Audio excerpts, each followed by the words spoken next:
Hey, what's up? It's your boy Greg Gray, Dope Living TV Live. We got a lot to talk about tonight, all right? Just get it on out the way. Views that are expressed on this Dope Living TV Live are not necessarily the views of Dope Living TV or its affiliates. So, we were talking yesterday as we've been celebrating entrepreneurship. We had some great people on this week. Shout out to Trey.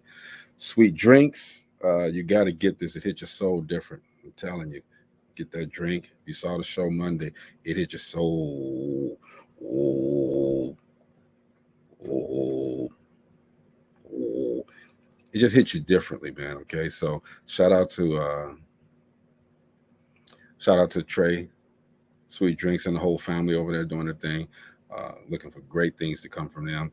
Holler at me, y'all, for real. Shout out to Dwayne Rancifer. Yesterday came on and had a really spirited talk about a lot of good things that he's doing and things that he's got planned for the future. So, shout out to those people and everybody out there who's doing what they need to do to live their dreams, to make things happen for them, their family, creating generational wealth for their kids, all of that. All right, we support you guys and we wish you well. All right, so we were in the background talking yesterday, and we, as we always do after the show is over, we stay on and we talk a little bit. So one of the family was like, "Well, Greg, let's talk about the music industry and the difference, not necessarily the difference, but what do people see when they look at the music industry? Do they see the realism or is it phony? What's the difference between the music industry and real life?" Again, the views that are expressed in this Dope Living TV Live are not necessarily the views of Dope Living TV or its affiliates. Having said that, good friend of mine, he's a radio DJ. He's been doing it freelance and professional for quite some time. And let's just bring him on. It's my boy, James Bailey. What's going on, brother? What's up, bro? Hey, what's up, guy? Hey, I'm chilling, man. And some of the other panel members will be on shortly, Long man. time no see. Yes, sir. Thank you for hanging out with us for a second, man. We're talking about today the difference between the music industry and real life. Now, you have made a living off of entertaining everyone by playing the music that they want to hear. That's true.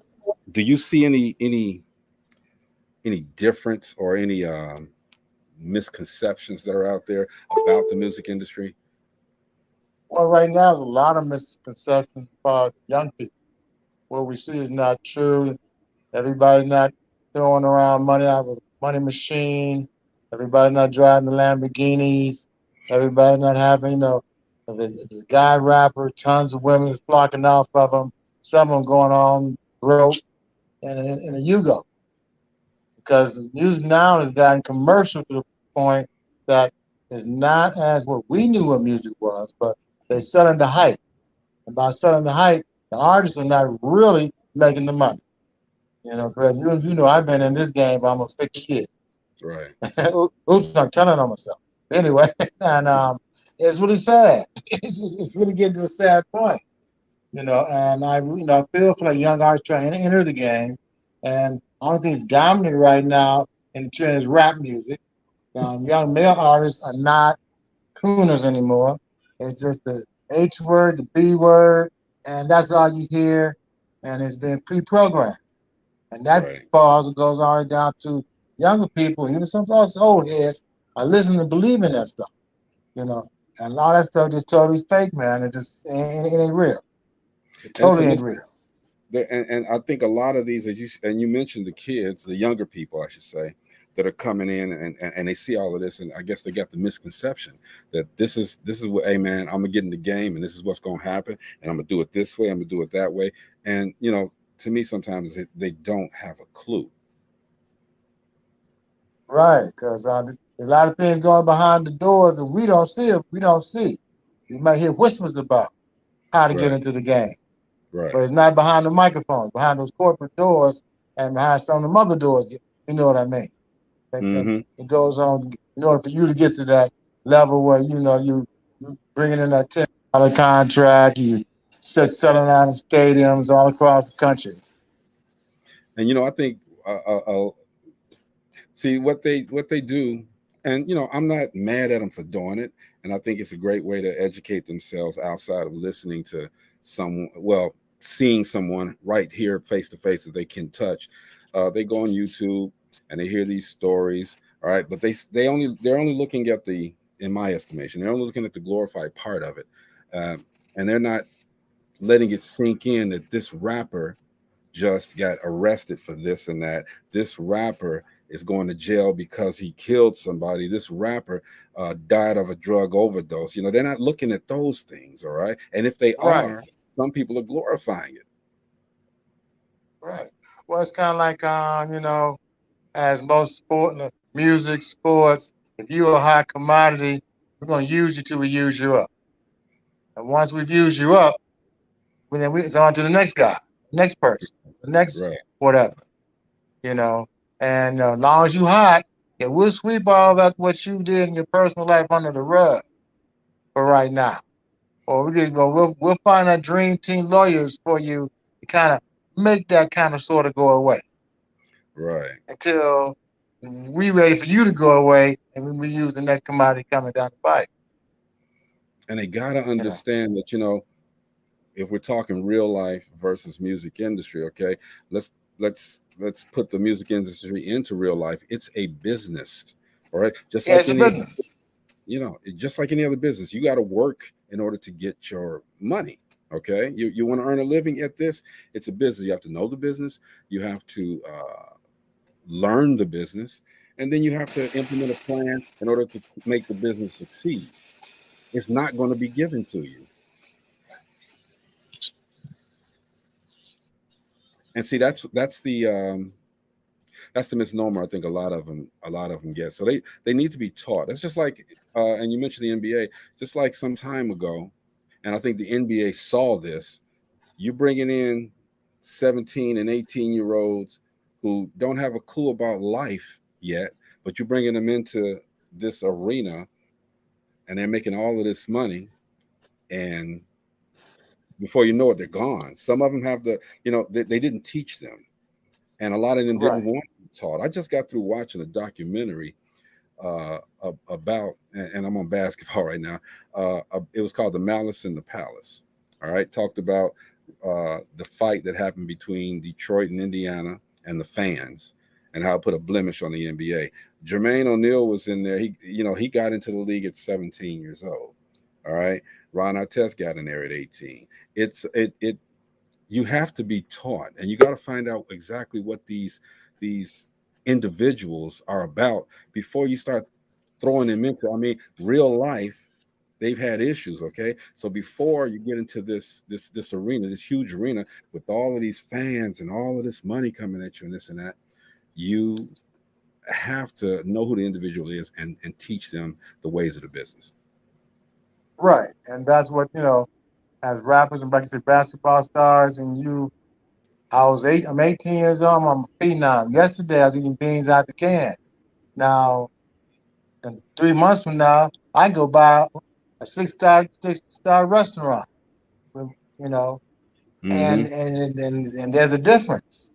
You're not used to that level, and naturally you're gonna do what you normally do when you're eating beans out of the can, until you learn that this is a business, till you elevate yourself to handle the business for longevity and prosperity and all that stuff. Because that's not taught.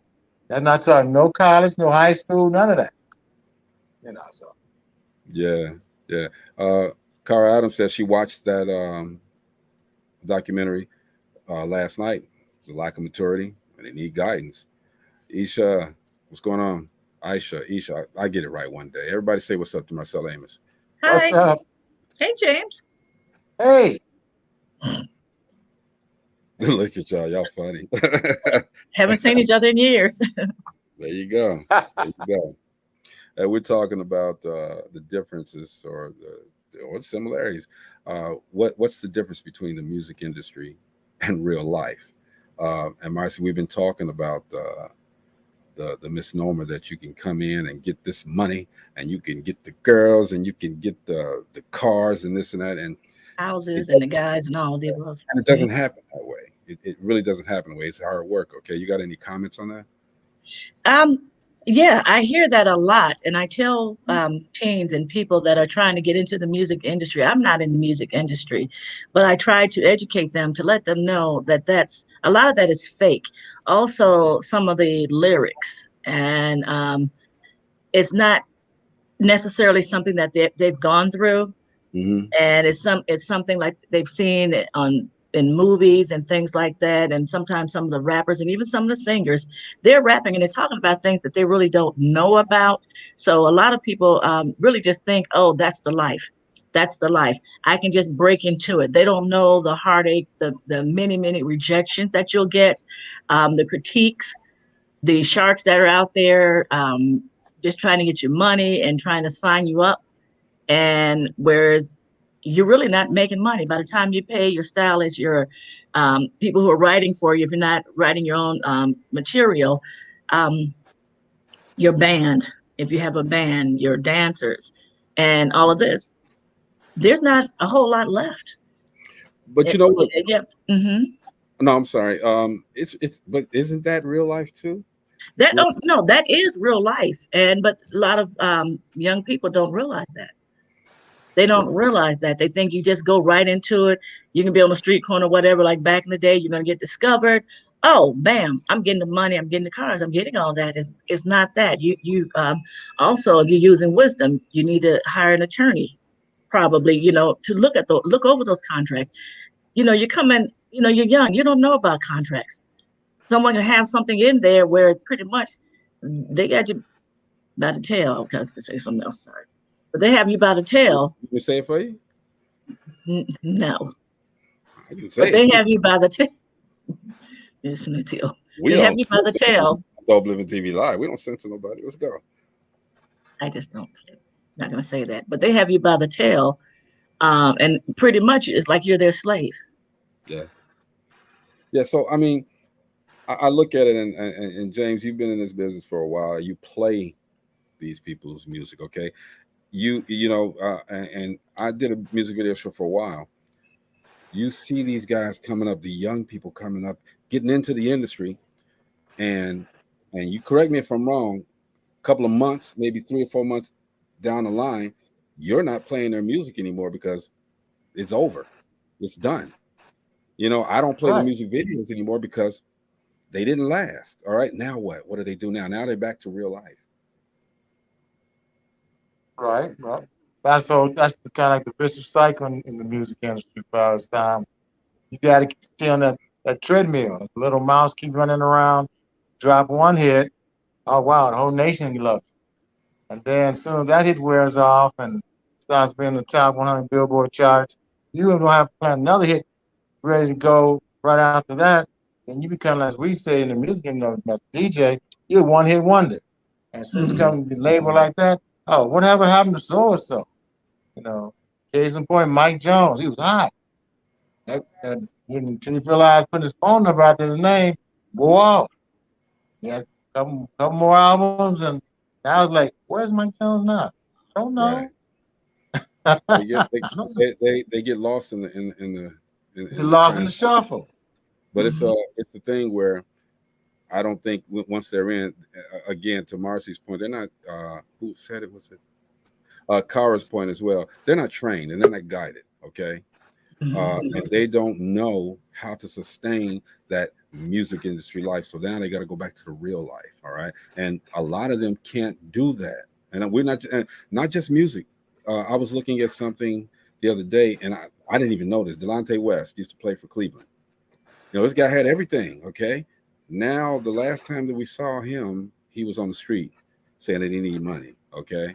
This man made $18 million his first year and Mhm. now he has nothing. You need Started off, financial counselors.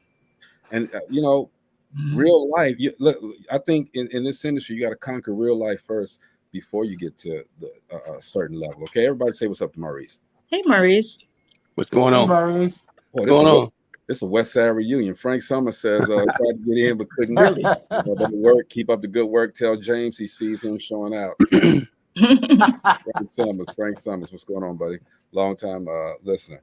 But Maurice, we're talking about the music industry versus real life, all right? And we're not trying to make people not want to get into this industry. It is a great industry. You got people like James and Maurice who will play your songs and get you heard in places that you don't that you're not even your music isn't even there. If you tell them, you know, they try to help you get to a different level, all right? But the thing is, what are you doing? How are you preparing yourselves before you get to, I'll say, that level? Because everybody puts out, and Maurice, I'll let you talk. Everyone puts out a song, a mixtape. You know, nowadays it's the mixtapes, and they go into the studio, and it's their best work to them. Okay, to them.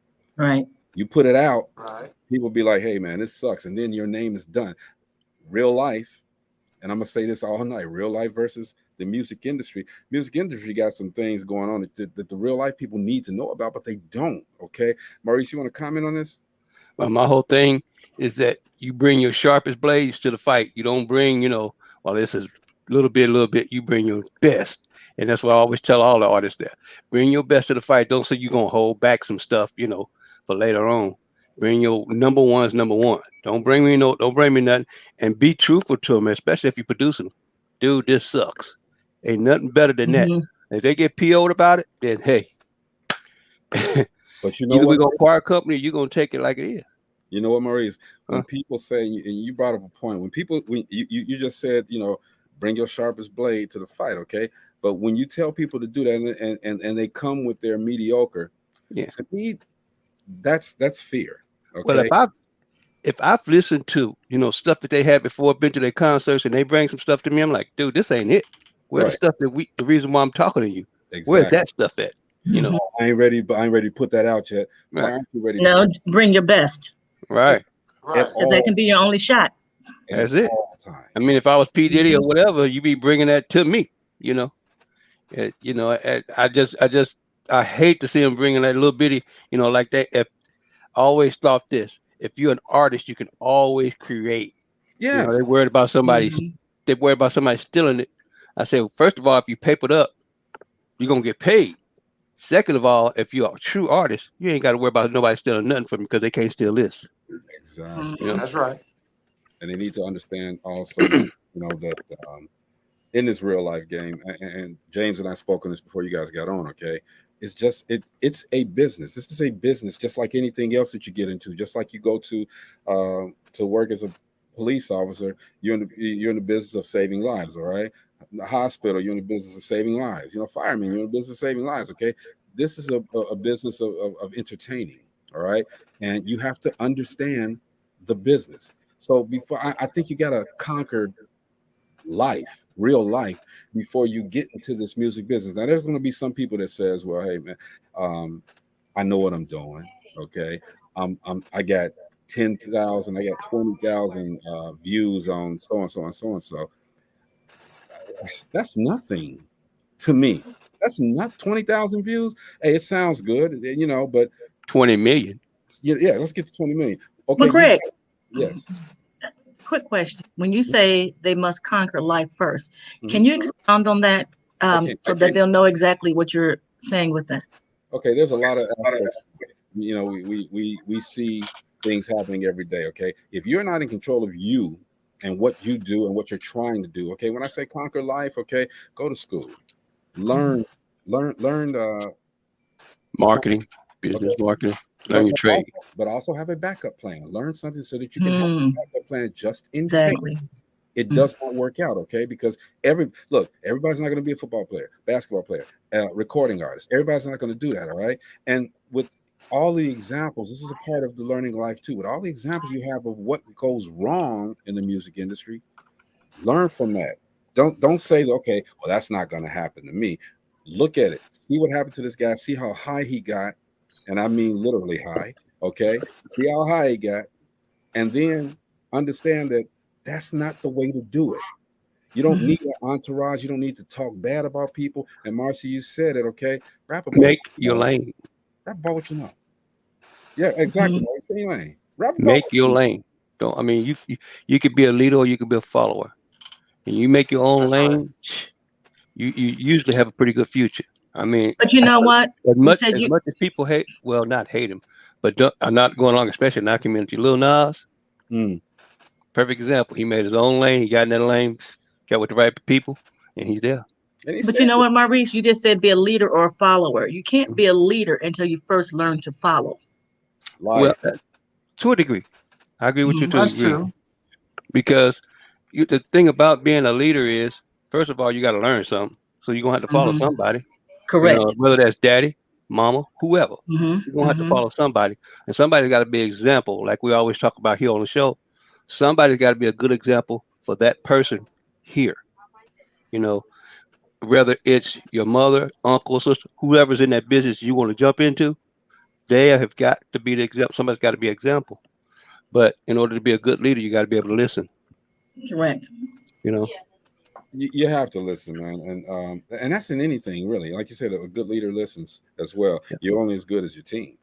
But and I got a great team.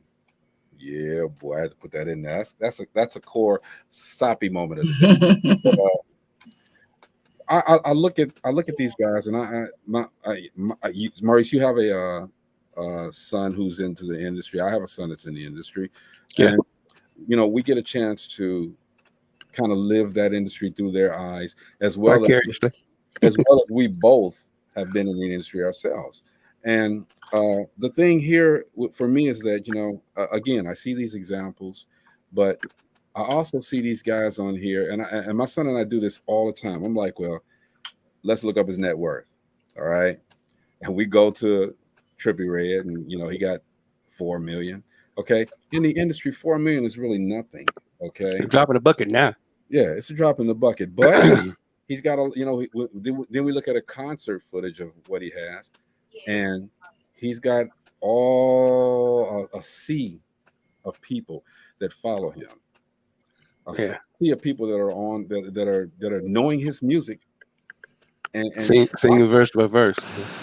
and then they see that real life. They see that, and they're like, "Man, I could do that. Man, I could rock that stage. I could do this and do that." But you gotta, let's get back to marketing now. You gotta market different, okay? Because you market it to your people. Your people aren't gonna get you out there. I'm sorry. That was me.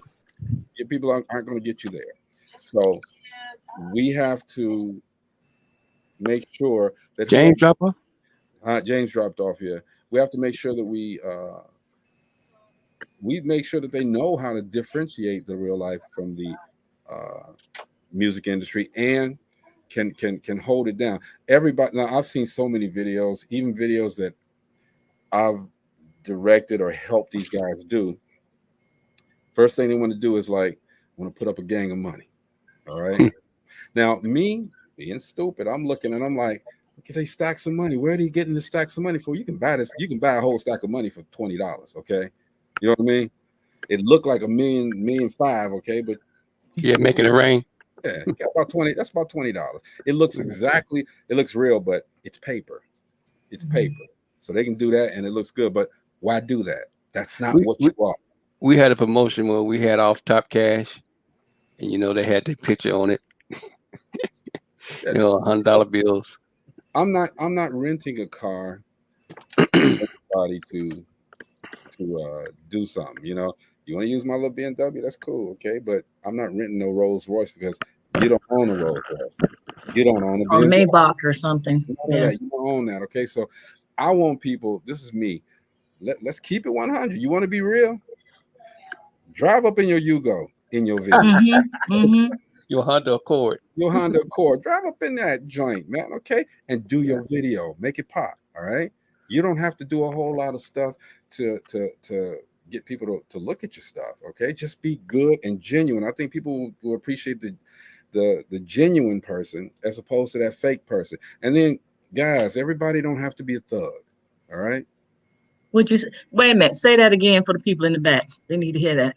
Cincones patichones, las lindos, a thugo. Okay, I don't know how to say that. But anyway, everybody doesn't have to be a thug. Don't either. Don't have to be a thug. You know, Mm-hmm.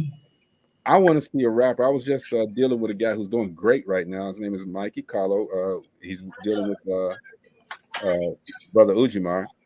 And I told him, you know, he was telling me, hey, Greg, when you do the video, man, I need you to shake it up and do all of that shaking this. And I want to, I said, dude, change the narrative, man. Do something different. Don't be that rapper that does this video like that all the time, okay? Yeah, what everybody else does. Let's keep it 100 and just do a normal video. Like I was telling you earlier, make your own lane. Yeah, nobody gonna call you soft because you did it that way. Not at all. Well, I can remember when Off Top started, the first thing that I was saying, I said, I'm not gonna sit up here and let you guys cuss your way out of a career.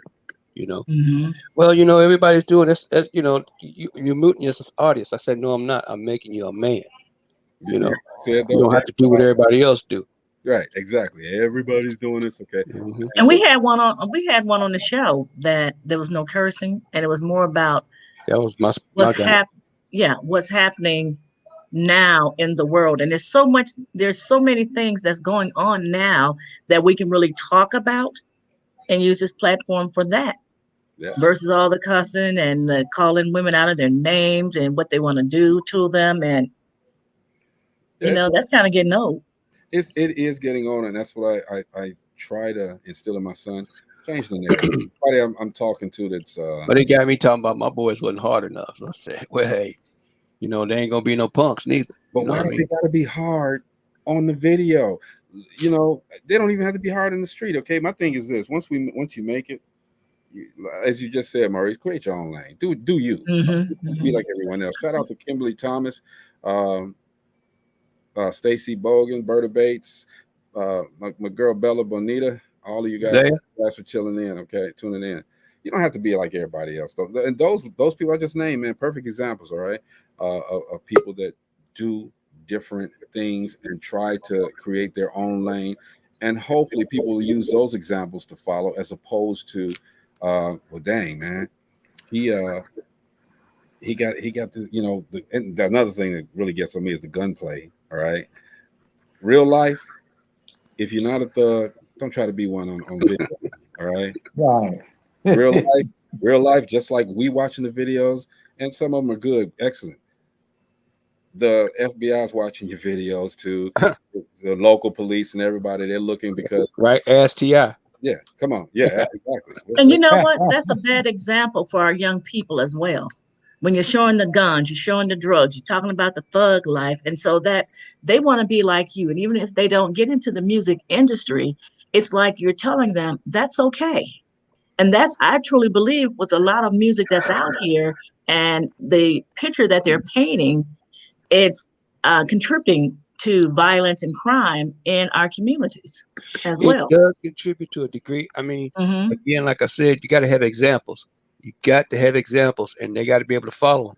And if you respect those examples, because I'm going to tell you something. My guys, they know that I ain't going for all that BS. You know what I mean? I'm talking about the people that listen to their music and watch the videos. You know, what message are you sending to our young people? Exactly. Because they think it's real. Right. And ain't nothing about it real. You know, they kids is as far away from that life as possible. And that's what I used to explain when you sit down at these forums. I said, half of those cats seeing that stuff, their kids are not even close to that violence that they talking about. Right. And they probably didn't even experience.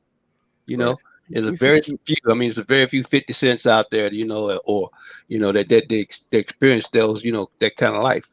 But you know, it's rare. It's very rare. But I remember when my son was alive, and he tried to. He was thinking about going into the music industry, and I remember him writing, doing a rap one time, and he came to me to read it, and all I can do was laugh.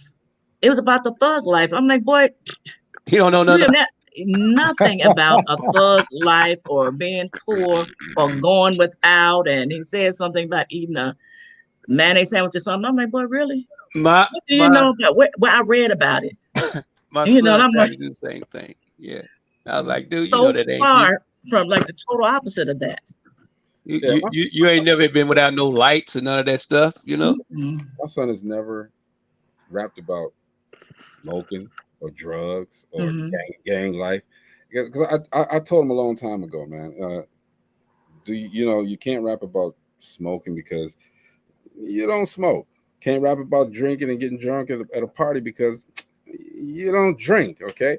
Can't rap about thug life because you're not out there. Okay. So what's left? Well, Dad, I'm having sex. Okay. Well, hey, handle your business then. Rap about that. Well, now. Make it creative. I got to open. Me and my son talk about everything. Make it creative. So when he does talk about it, you wouldn't know if you're not listening really well. You wouldn't know that that's what he's talking about because metaphorically, I got to say this, and I'm a proud father. Metaphorically, he's gifted, and I just think that there's an opportunity for a new wave of recording artists right now. I mean, I know you heard my boys. I mean, yeah. And as one, that wanted to come on here and freestyle on Friday. He's gonna come on Friday. Big Don Dada. It took the longest to get him. Hey, dude, you don't have to do all that. Pop, we got to be hard. I said, no, we ain't got. We already hard. We walk in the daggone door. People know you from. Used to walk in the door off top is in the house. You know what I mean? And you get to the point to where you saving a show or whatever. If off top was in there, the show was gonna get saved. I used to tell my boys, you walk in there, y'all have a good time like y'all coming there at a party. Even there's other artists on stage, pump that up. You know what I'm saying? And wouldn't nobody know when you hit the stage. Soon you hit the stage, they're like, wait a minute, these motherfuckers was down on the floor just partying with us.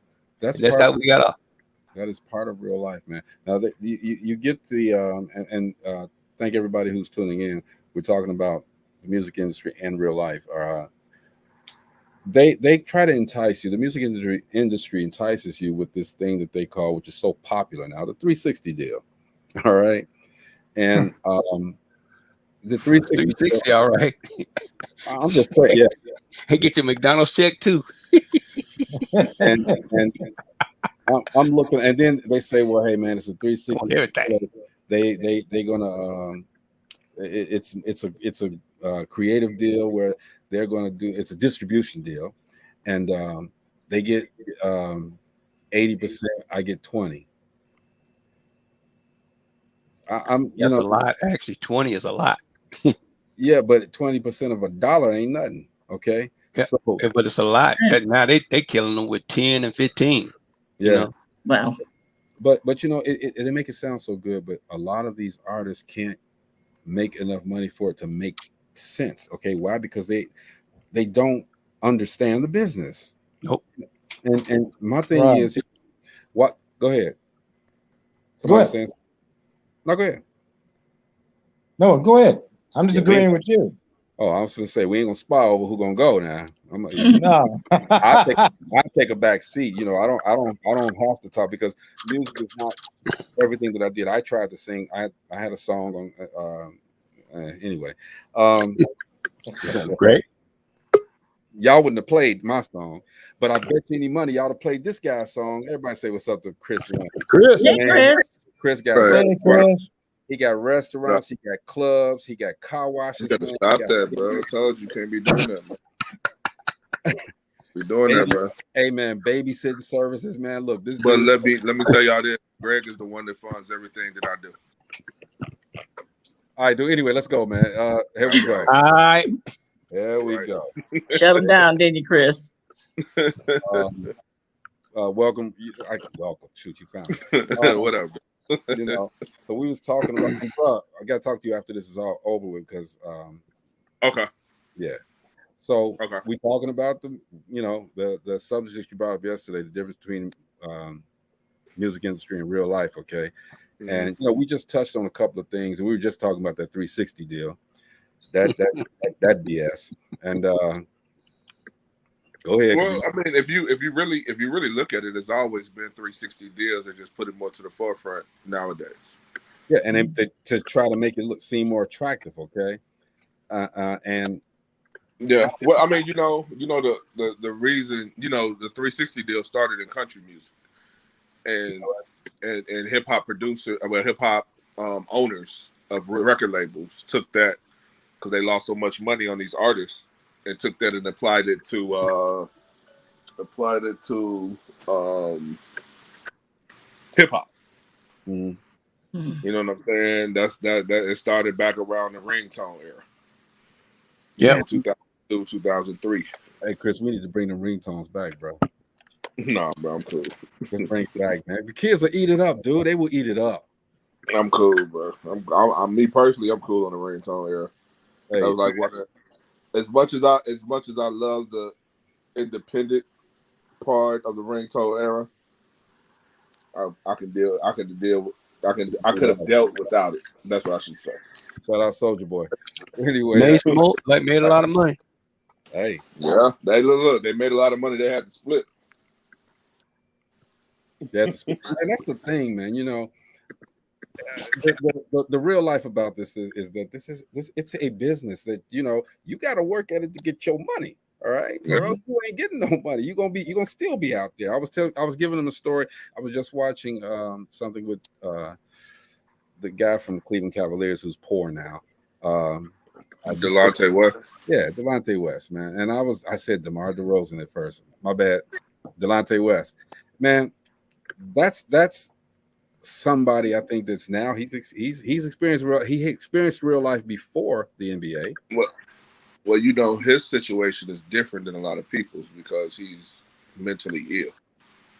So his situation is different. And it's not, and I don't put the mentally ill tag on a lot of people unless they're diagnosed. Like a lot of people, a lot of people like to put that on Kyrie Irving and all these other players, football players, baseball players. But I was like, especially to our people in our community, we have to stop doing that. You know what I'm saying? If they're not basically diagnosed as being mentally ill, we got to stop doing that. Wasn't Artest? Go ahead. Artest, wasn't he mentally diagnosed? Yeah, he was diagnosed as being mentally ill. Yeah, he was diagnosed. My thing with all of that, and yes, they don't get a pass, but the people who let them in, I was saying, like Jermaine O'Neal got in at 17 years old in the NBA. All right.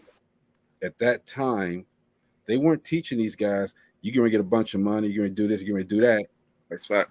This is what you need to do. Okay. And, with Delonte West, okay, they didn't have that in place at the time where, we're going to talk to, get you guys to understand the business, get you understand that you're in a different thing right now. Well, we have to understand in 2005, I want to say, I believe it was 2005. That's when the rookie salary cap came into play. Mm-hmm. You know what I'm saying? So it started them off as for owners, a less risk for a bigger reward. So you put a cap on how much you can give the top rookies, the lottery picks, all the way down to the second rounders. And you put a cap on that where you're basically not giving people fresh out of college $100 million. You know what I'm saying? Starting off. Right. They only start off probably with a max of maybe 30 for 3 years. You know what I'm saying? Those type of situations. And it gives them, and now they have it in place and implemented on how to teach these young people, these young black men, these young athletes about financial literacy. Mm-hmm. Mm-hmm. If I can ask this question real quick. So you've had a record label and you're on the verge of owning an NBA team. That's not me, bro. You got me mixed up. That's not me. Well, that other dude. Yeah, that's the other guy. But if you were in that position, right? Thank you. Would you bring on young kids the way that they brought them on before without training them, or is that mandatory now? No, it's mandatory now. You have to go through a whole. You got to go through everything now. You know what I'm saying? Everything that you have to do you got to go through psych evaluations and all that stuff now. You got to do all that now. Like what they should have been doing in baseball, football, and all that. They're actually starting to do all that now.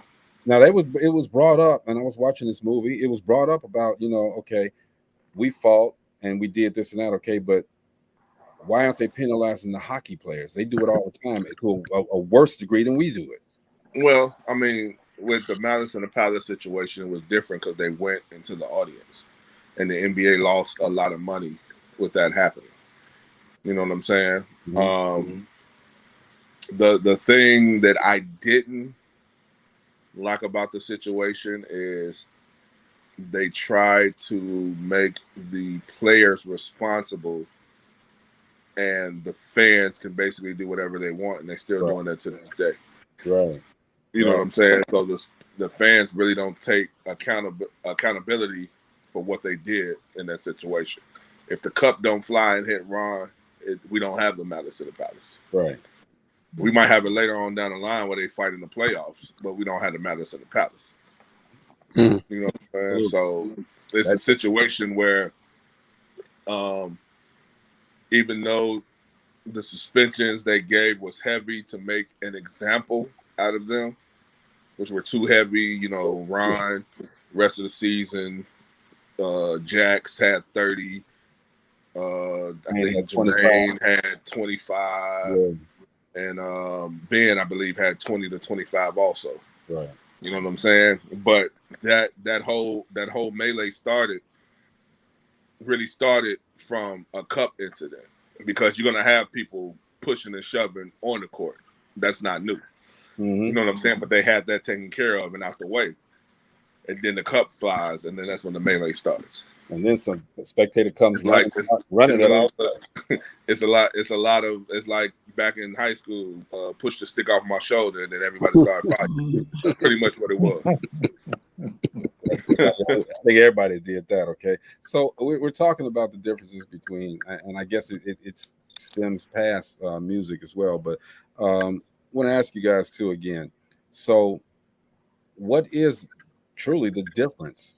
You know, what are the kids, the younger people that are trying to be recording artists and in the spotlight, I should say, what are they missing right now when they're trying to make that transition? You want me to answer? I don't care who answers. No, go ahead. Anybody want to?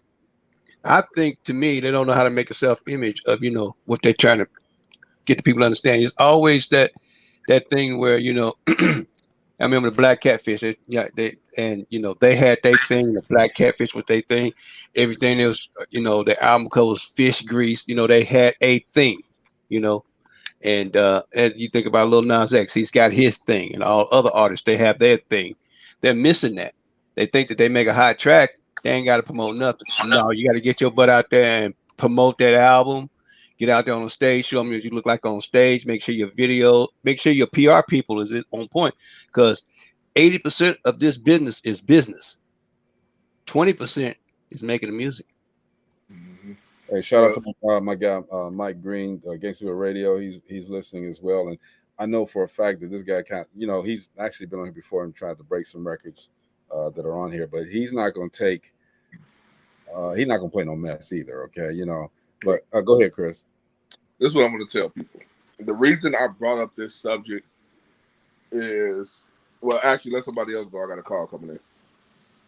All right. But I was mentioning Mike Green, okay, and you got James and Maurice who basically play music for everyone to listen to. Mike has a international platform called Gangster Radio, where they play music and they try to break artists as well as the Daniel and Big show, and we kind of utilize them and send people to them. All right, but these guys are not in the business to break mess. Okay, in real life, you got to be able to understand that everything that you have, everything, and we mentioned this earlier, everything that you have is not good. Maurice mentioned, you know, bring your best. If you got people like Mike Green and Daniel Biggs and others, James Bailey, of course, on the radio as well. If you got people like them that are going to play your music, they're saying, hey, look, as a favor to Greg or whomever, I'm going to play this. All right, send it to me. Send them your best. Don't send them your mess. Mm-hmm.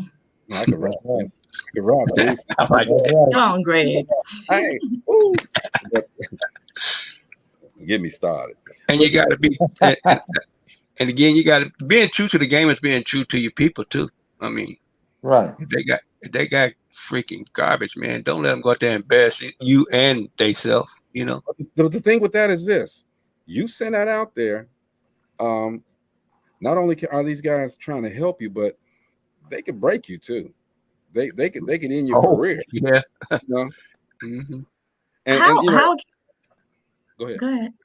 How can some of these young people know where to go to be able to play their music, who to go to, who they can trust? How can they tell whether this is someone they can trust or not trust?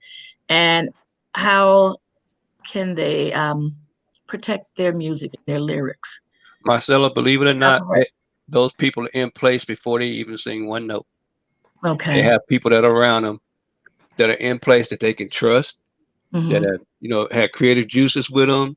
They know that if something pop off, they know they can go talk to such and such. Most of them have that in order. A good artist will have that in order all the way up to a lawyer. You know what I'm saying?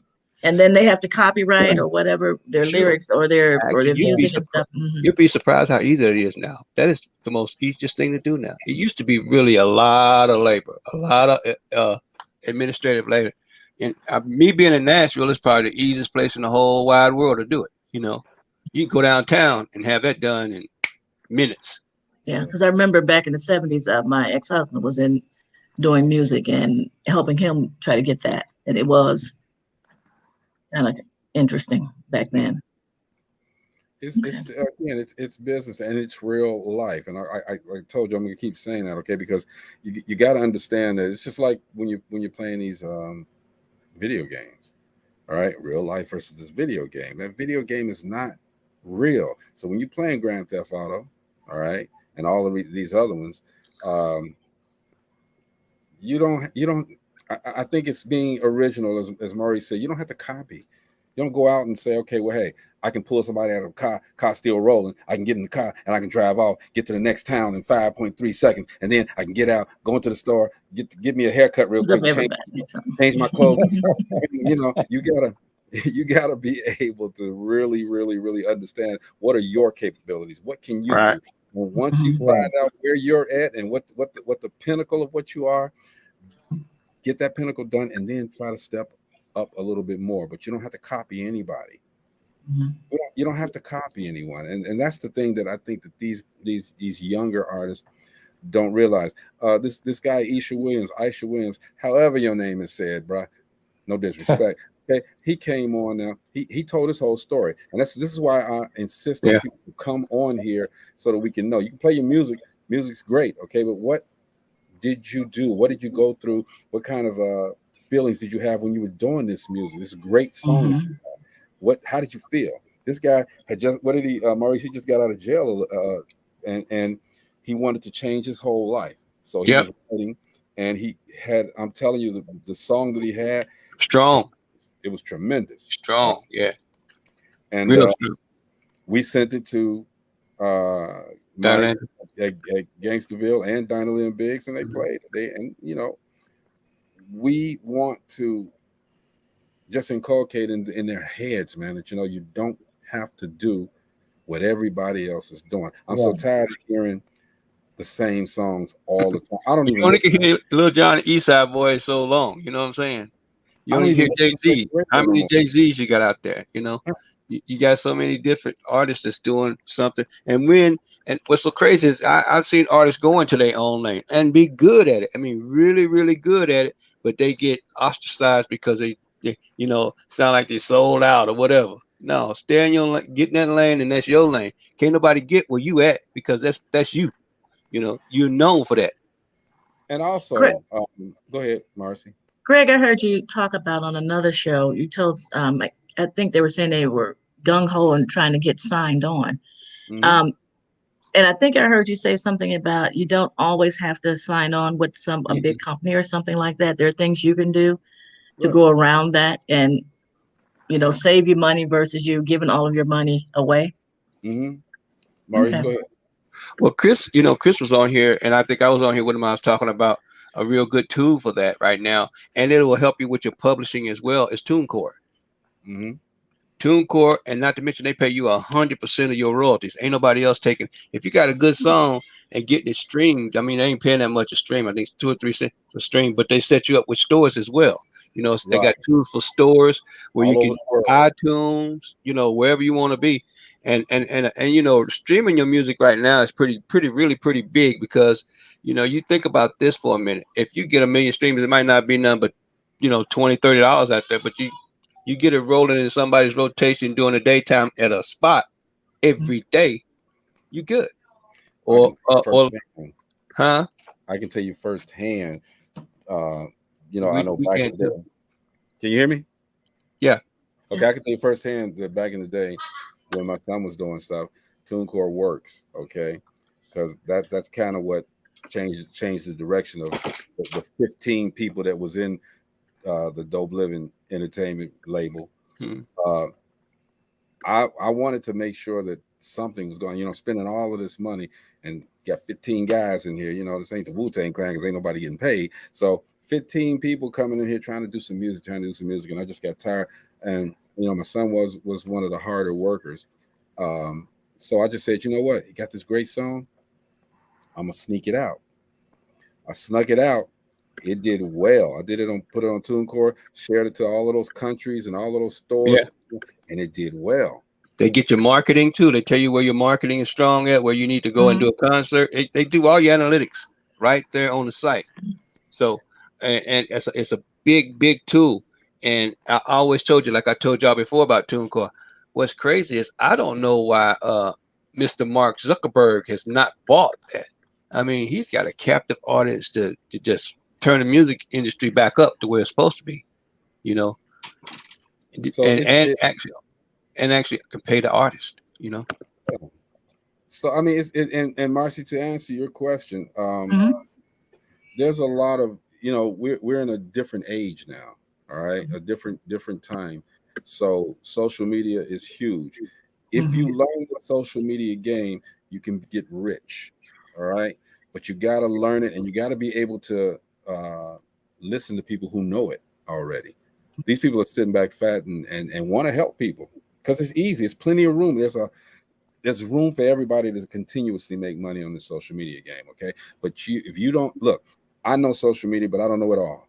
All right. And if I could learn a little bit more, I'd make a bigger killing. Okay. But you know, that's as you get older, your attention span goes a little bit, but you know, it's cool. But you don't have to sign with anyone in order to get to where you're making most of your money anyway at these concert venues. So hey, get out there and get because you're not giving a lot of that money to nobody. That's yours. All right. Okay. So you just brought up about the concerts. We have the way the world is going now. We have like pandemic and different things like that. Where exactly is the music industry going? If we go, let's say we go into another pandemic, is there something on the horizon that the music industry is looking into in case things are shutting down and, you know, other than the streaming and, you know, things of that nature, and getting into the studios? They just they perfected that as the pandemic came up the first time. Okay. So if it comes up again, they know how to do it, and now I'm quite sure that they're learning how to do it even better than what they did. You have the DJ D Nice came up, all of a sudden, bam. You know, Maurice been doing this for a minute, but DJ D Nice came up and just popped it out there, and everybody went around. He got paid heavily for just putting, you know, making everybody feel good when this pandemic was making everybody feel bad. Yeah. You know, what we did here is the you know, Garth Brooks actually started it in Vegas way before the pandemic, probably about 2015. He does what he call a virtual concert. Right. He's live in Vegas, but here in Nashville, he simulcast. Georgia, he simulcast. Texas, he simulcast in theaters. So you go to the theater, and it's like having a live experience because they got the sound system and everything. And they're going to pay for it to see it. Yep. Instead of you paying $50 or $150 for a ticket, you paying $25 for a ticket to get the same experience somebody is paying $150 for. And because people are locked in the houses and this and that, you got 3 times as many people that are. That's it. Right. Okay. So he's getting much more than what he would have gotten with those people that are in that audience. He ain't getting on no plane to go there. He ain't getting on no bus. He ain't doing nothing. Having to get a hotel, all that. Spot. having fun. He's doing the concert from the waist up. Okay, he ain't got nothing on at the bottom. Here we go again. He at the crib. I'm just But saying.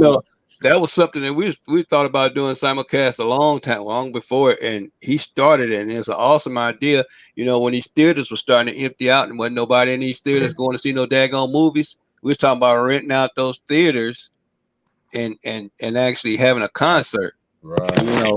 Renting out those theaters for a night instead of renting out a hall, having a virtual concert. You had one spot downtown Nashville, but this is being simulcast across the country. Yep, and that's what so people, man. I was telling all of these young artists, okay, look, now that you got to do some different things. Okay, get on here and tell people about yourself. 5 minutes, okay. Put it on TikTok. 5 minutes, all right. Tell them who you are. Tell them what's up. Tell them what's coming. Okay. Put it on YouTube. Okay. Put it on Twitch. Even though Twitch is a gamers thing, put it out there anyway. Okay. Put it everywhere that you can. Get outside of that Facebook box. All right. And put it wherever you can. This is life. This is real life. Okay. Because now you can transfer that real life experience. Now you're getting hardcore experience to turning into the music business. All right. And a lot of these people just want it now. This generation wants it now. All right. And you're not going to get it now. That's a whole nother beast. Patience. Yeah. God. Yeah. And sometimes I remember used to having some artists, man, it was like herding cats. Come on, y'all, we got to be there at X time. Y'all BSing, y'all kidding around. You show up at the house and where the hell they at? And we ready to go. To Arkansas, and they sitting up here. We can't find them. Then get pissed off at you if you leave them. So, and I was the one setting up them shows. So now I tell them in a heartbeat, hey, look, dude, if you want it, you got to reach out and act like you want it. Yeah. I'm not going to sit up here and spoon feed you. Get a left, you're going to get a left. The Pops, that's cold. No, you cold. It's your career you're talking about. Right. I'm just blessed, man, that I made it through the pre social media time and did well with that. And now that I'm learning this, man, like I said, I got to watch what I say. So I'm cool. Chris, you were going to say something before you left. What I was going to say was what we have to do is stop. How can I put this? We got to stop taking what rappers talk about seriously. Mm-hmm. That's what we have to stop doing.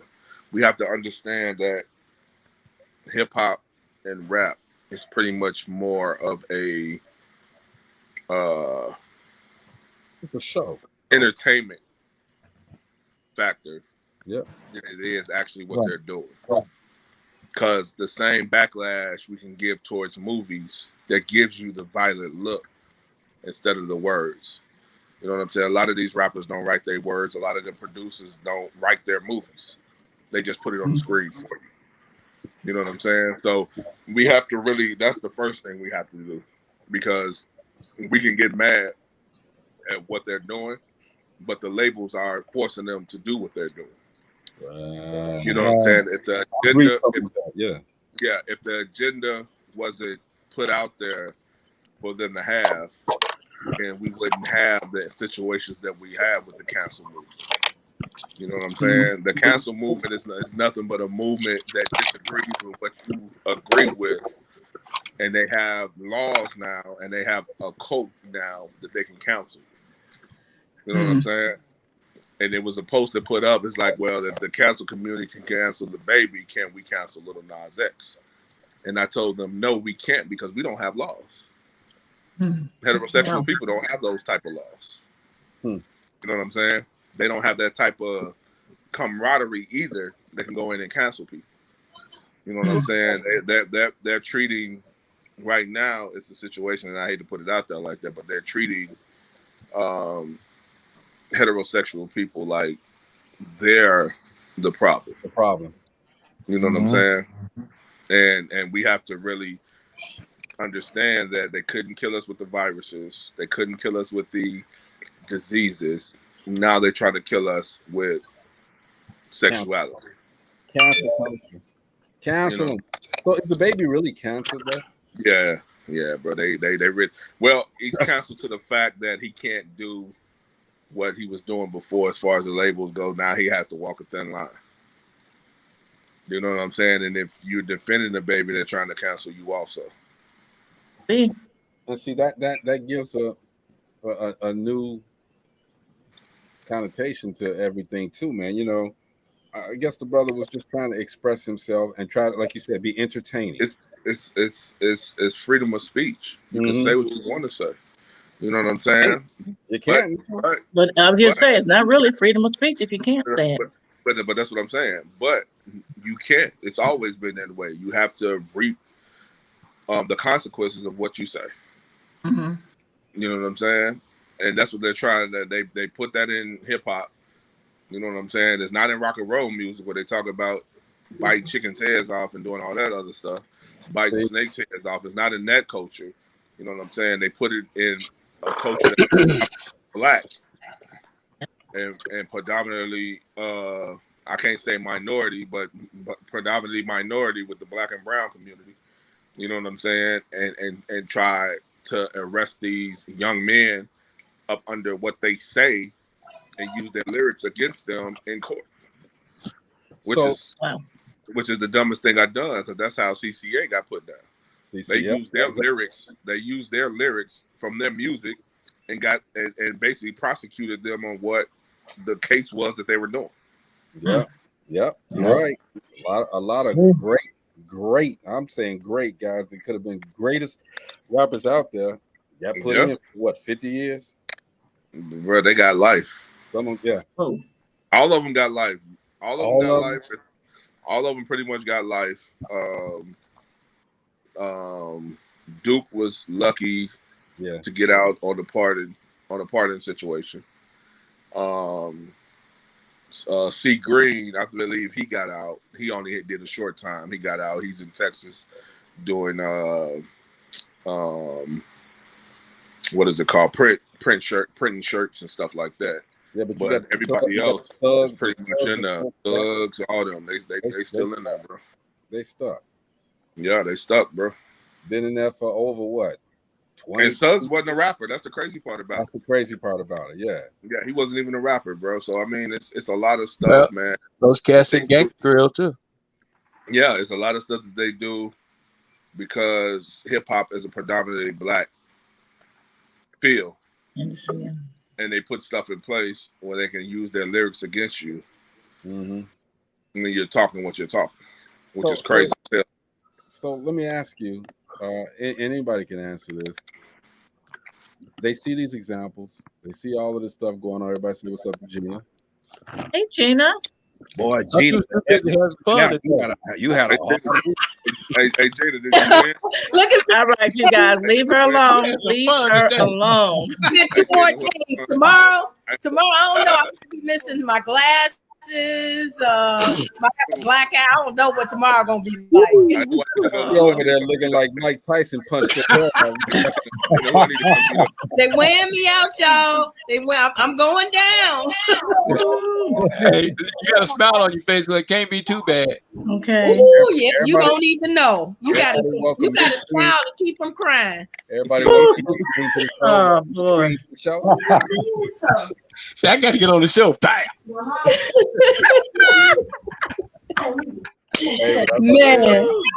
Hey, that's my sister. Y'all stop. Okay. You started. Right, look, I'm just waiting for Jenny to be like, Woo, everybody, welcome Mitch Green to the show. But still, check this out, though. I was asking the question, man. You got all these examples of what could go bad, okay? Is that what we got to change it now? Instead of saying how to make it into the music industry, what to do to get into the music industry, we got to do a video in a book called What Not to Do to Get into the Music Industry. I think that's good. Yeah, I mean, you can do that, but it takes away from the I can't say creativity because everybody rap about the same stuff for the last, 33 years they've been rapping about the same stuff. Change that, Chris. You can't. Everybody, why not? Chris, there's an opportunity right now to change hip hop. Let's go. Y'all heard about the meeting that they had in California back in 1990, right? No. So they had all of the artists, hip hop artists, rap artists, NWA, they had a whole bunch of people there. yeah, all of the record labels came to Los Angeles and they had a meeting to say that this is what we're going to talk about. Do you agree, disagree, and all that? That's where gangster rap pretty much took the turn. Sexuality rap took the toll and took the turn of that being the type of music that we talked about. You know what I'm saying? Even though we talk about Nas's Illmatic album, it's a lot of drug references in that album. Yeah. We talk about Reasonable Doubt, it's a lot of drug references in that album. Sure is. You know what I'm saying? Ice Cube was able to sink through, but he didn't have any more powerful, I'm not going to say any more powerful, but he didn't have really any more powerful albums until he went strictly independent, where he rapped about what he wanted to rap about. Like Kill It Will, when Kill It Will came out, yeah, you know what I'm saying? That was right on the verge of that switching over. But on that, he talked about everything. You know what I'm saying? And after that, when he did Lethal Injection and all those other ones, he kept it Ice Cube, but it was Ice Cube one on a party level or on a street level. He's always kept it street, but he didn't have the stuff like Colorblind, and he didn't have the songs like Black Korea, or he didn't have those type of joints. You know what I'm saying? Until he went fully independent, and when he went fully independent, that's when he really got back to what he was doing, and that was like early 2000s. And all Cube albums after that was political. Even though it was political before, it was even more political once Lynch Mob was just Lynch Mob putting it out there. And everybody talks about Ice Cube because that's his favorite rapper right there.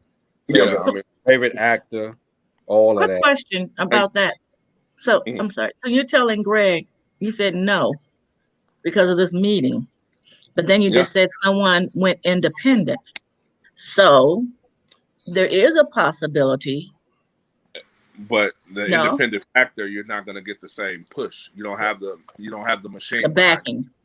Right. You don't have the machine behind you. So it'll probably only get to a region unless you have a big name.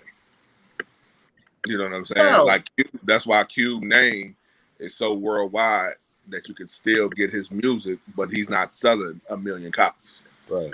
Okay, so how we talk about Black Wall Street and taking back, the cities and things like that. Why then is there not a possibility of the African American and Black Brown community getting their own, so that you can go and do, where you're not talking about? Pardon me? Well, I said they have created their own, but it didn't prosper. Yeah. Well, that's one of the reasons.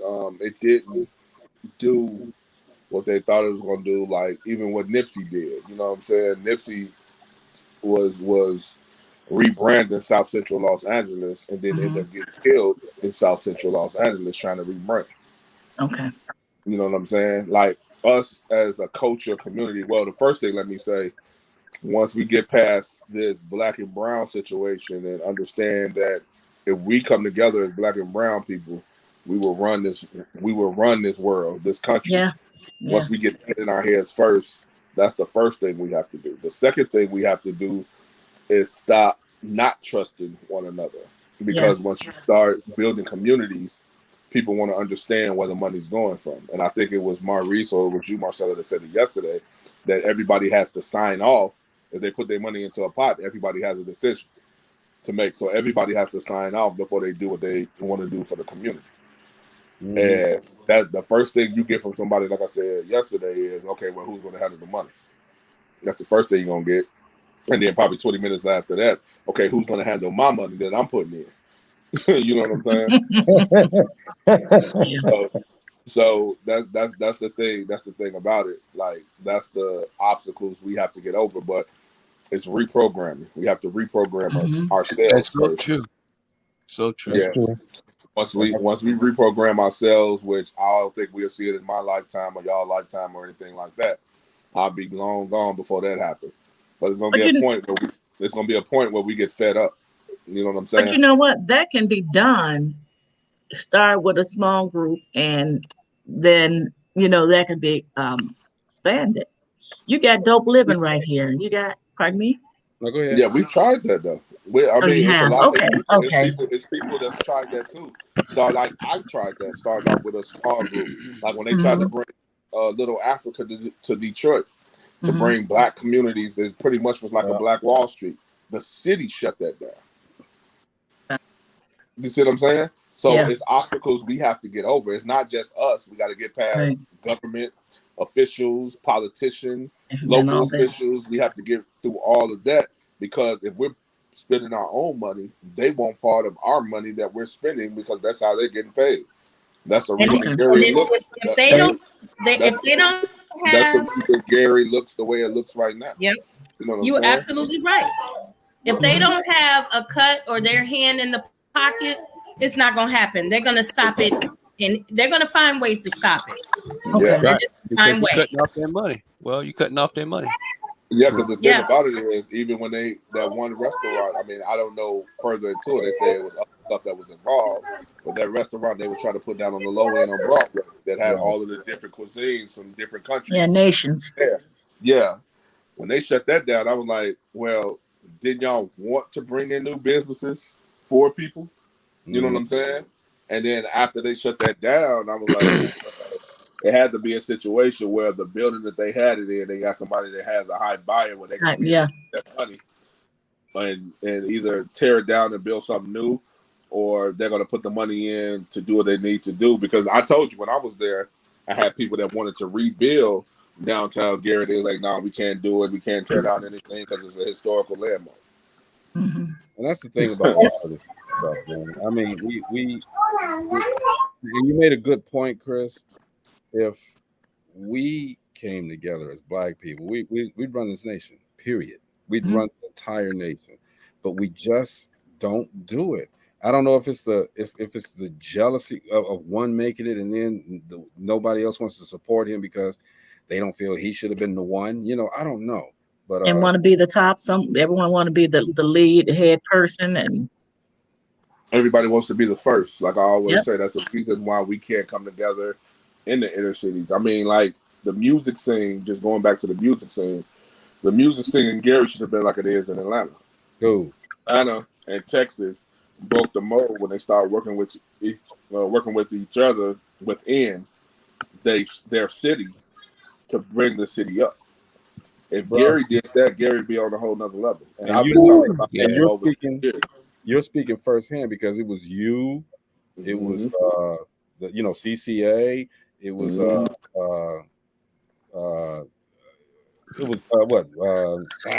Finger Roll. You had I mean, it was a lot of us. It was us, CCA, First Battalion, Father Time.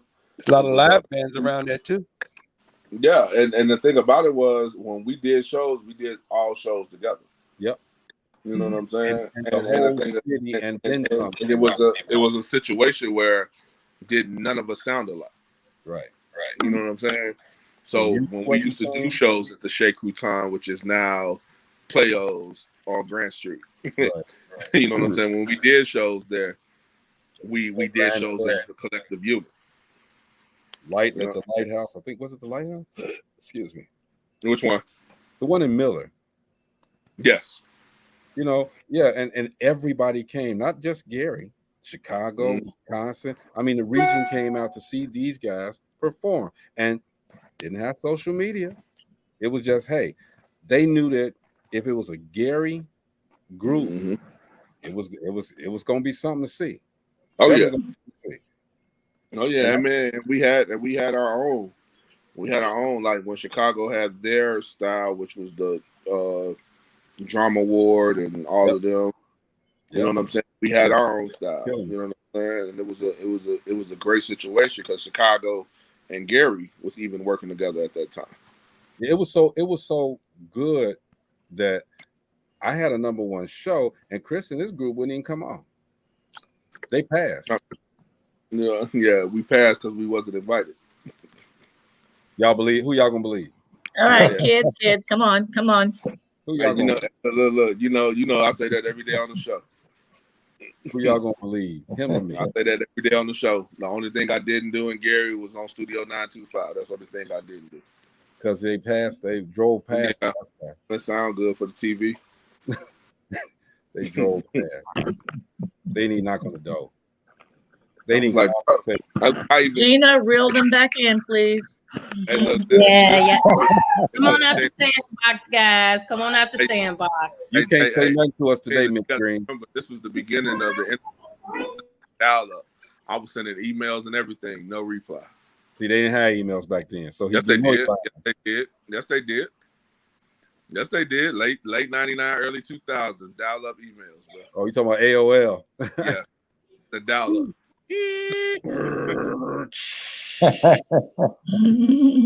Dial up. So annoying. My dad used to love that AOL, man. He used to like, hey, y'all come over here. Y'all come listen to this. I'm like, what? I mean, he had 6 boys, all of us gathering around, and he pressed the button. We can talk to anybody all over the world right now. But Dad, who you gonna talk to? Well, ain't nobody else got it that we know. So we just chilling, man. But yeah, we talking about the music industry and then some. Y'all know how we do on DopelivenTV. We talk about it for a minute, but we got so much stuff that's in us that we talk about every single thing that's out there. Okay, it includes transportation and physical recreation and Mitch Green hairstyles. So we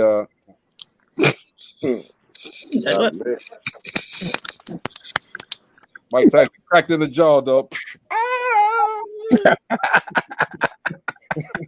Hey, Maurice, he's being regular right now. Oh, okay. Hey, Jeannie, you I've hear been there. She said I'm regular. She said Regular. Hey, Regular. I said you're acting regular right now. That's all right. But anyway, so the real life of all of this stuff, basically, because we could sum this up right now and talk about something else. The real life about all of this stuff is this, man. Be original, be creative. Maurice has said this before. Chris has even said this before. You come to a radio station, or you even come on DopelivenTV Live.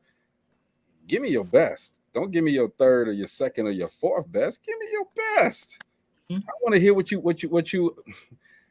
I'm getting so and we have, and y'all know this. We have basically roasted people. Well, they haven't. I ain't gonna say they have. I've roasted people because of the crap that you give me to play, which is why Chris and Uji said they don't come on, and then we can do. There's nothing we can do. So I agree with it. And Friday we gave away $50. This Friday you said $50. We gave away $100. $100. All right, y'all. Okay, dang. $100. They waste the money, but the thing is this, all right. And shout out to Tony. We want to. Hey, it could be bigger and bigger, but we need people on. If I tell you what, if we get,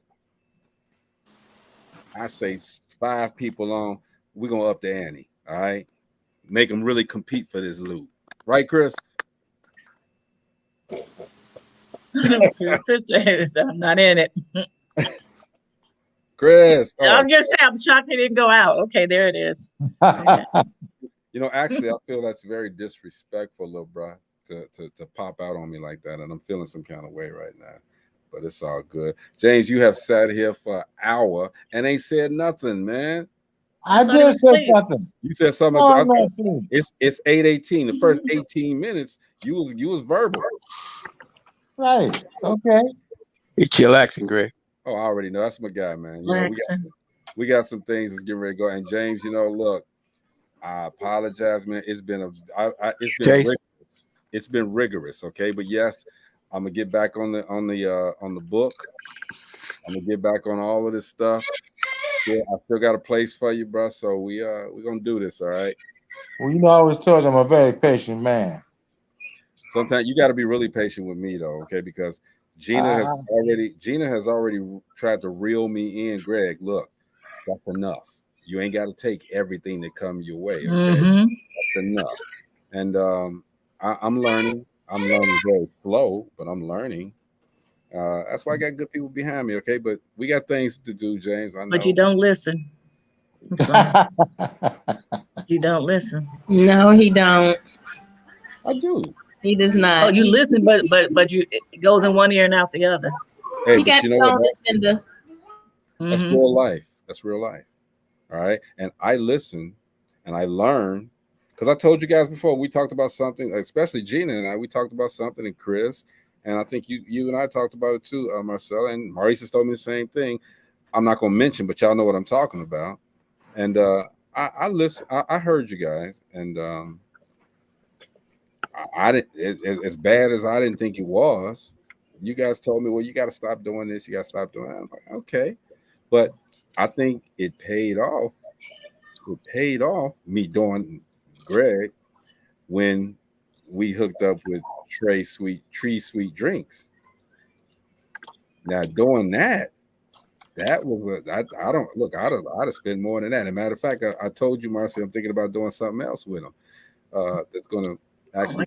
I got a caller too. Yeah, you do put them to another level.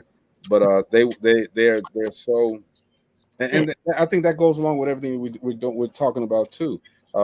Real life versus the big business. All right. And with anything that you do, you have to have a plan, but you also have to start humble.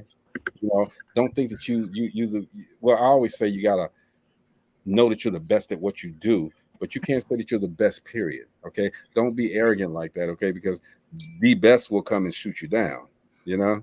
True. So that's true. You gonna get up here? You gonna say hi? She got wildlife up in her crib. That's the small one. Big old tiger up in there. Shoes. So Gina, how did the trip go? Are you still there? I'm still here. Oh, okay. Right. Your praise. You must have been in the pool. I was in the pool today. I didn't get in the pool yesterday. I wanted, because I got the small kids that I got to keep by my side, so I wanted to check it out first. But yeah, they got me today, and this is why I look like this. I've already called. So like when I get home, I need a seat in that chair right away.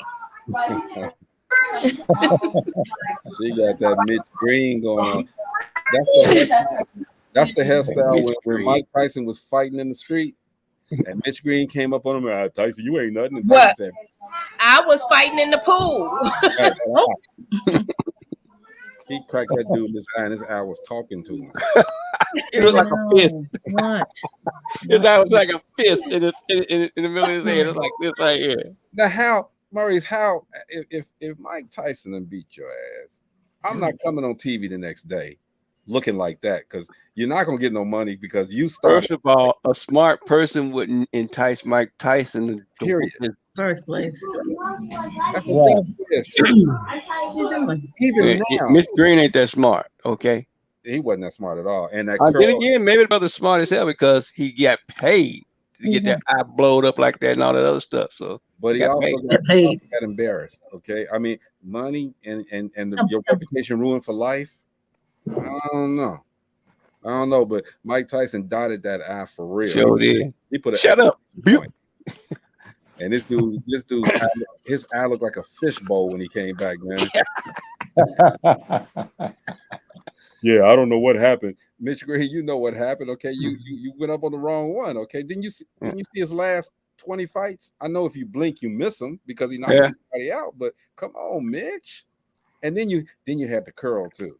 That curl was just that curl was not activated. Okay, I'm not talking but it wasn't activated. This dude got whipped up, man. But again, real life, I love to do that. Real life against the public eye, literally the public eye.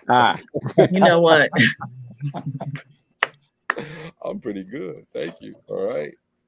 And don't y'all forget, man, please drink Core. It's perfectly balanced pH purified water. And anytime you drink this water, you can throw it away because the bottle is 100% recyclable. All right. You can recycle it. So that's what Core is doing. They're doing good for the environment up until December the 31st. Then after December the 31st, you got to get your own. Okay. Find out what they do. Look online, okay? Because Greg Gray, just saying. And if y'all want to come at me tomorrow, it's all good. I don't care anymore. Yes, I do. Core hydration is some great water. Number 10 in the world. Can I read something? Can I read something else off of the bottle Go ahead, do your core commercial. instead of being scripted? You know, I always look though, man. You know, you wrote you. They have this little strip down here, okay, and the strip got 4 little dots. The first one is it's a perfect pH. It's 7.4, of course, okay, so it's balanced, pH balanced, just like your shampoo. All right, it's purified. There's a 7-stage purification process. All right, I would love to see that. I'm going to the factory though. The factory is somebody's house, and they just turn the hose on the side of the house and got a whole bunch of these nice little bottles. Real, Probably so. They let it real, run. Greg. They let it run for a little while so it can get cold. I remember a comedian was talking about, you know, when you was kids, you used to run out there, turn the hydrant on, suck right out of that hose. Dude, And say, the kids now, they too weak. They mess around sucking. And we survived. We They end up survived. in the hospital with stomach flus and dying. Hey, Maurice, I used to get Sure did. mad. You know, we were right next door to the people that played. A basketball court was right next door to us, and all the blocks used to come over and play ball there, right? But everybody would always run to our house Drink to water. get the water hose. And so one day, man, I just put the whole doggone hose in my mouth. You know, that day that everybody was playing. Ew. Got Greg backwash. Yeah, man. Because I was like, man, my mama and daddy said, y'all can't be coming over here doing this, okay? Man, fuck your mom and daddy. Like, okay, okay. Get this backwash then. All right, cool. That's what I do for people trying to reach. I hate, and I know we got off track, but we always do. I hate, and y'all tell me if I'm wrong, gentlemen.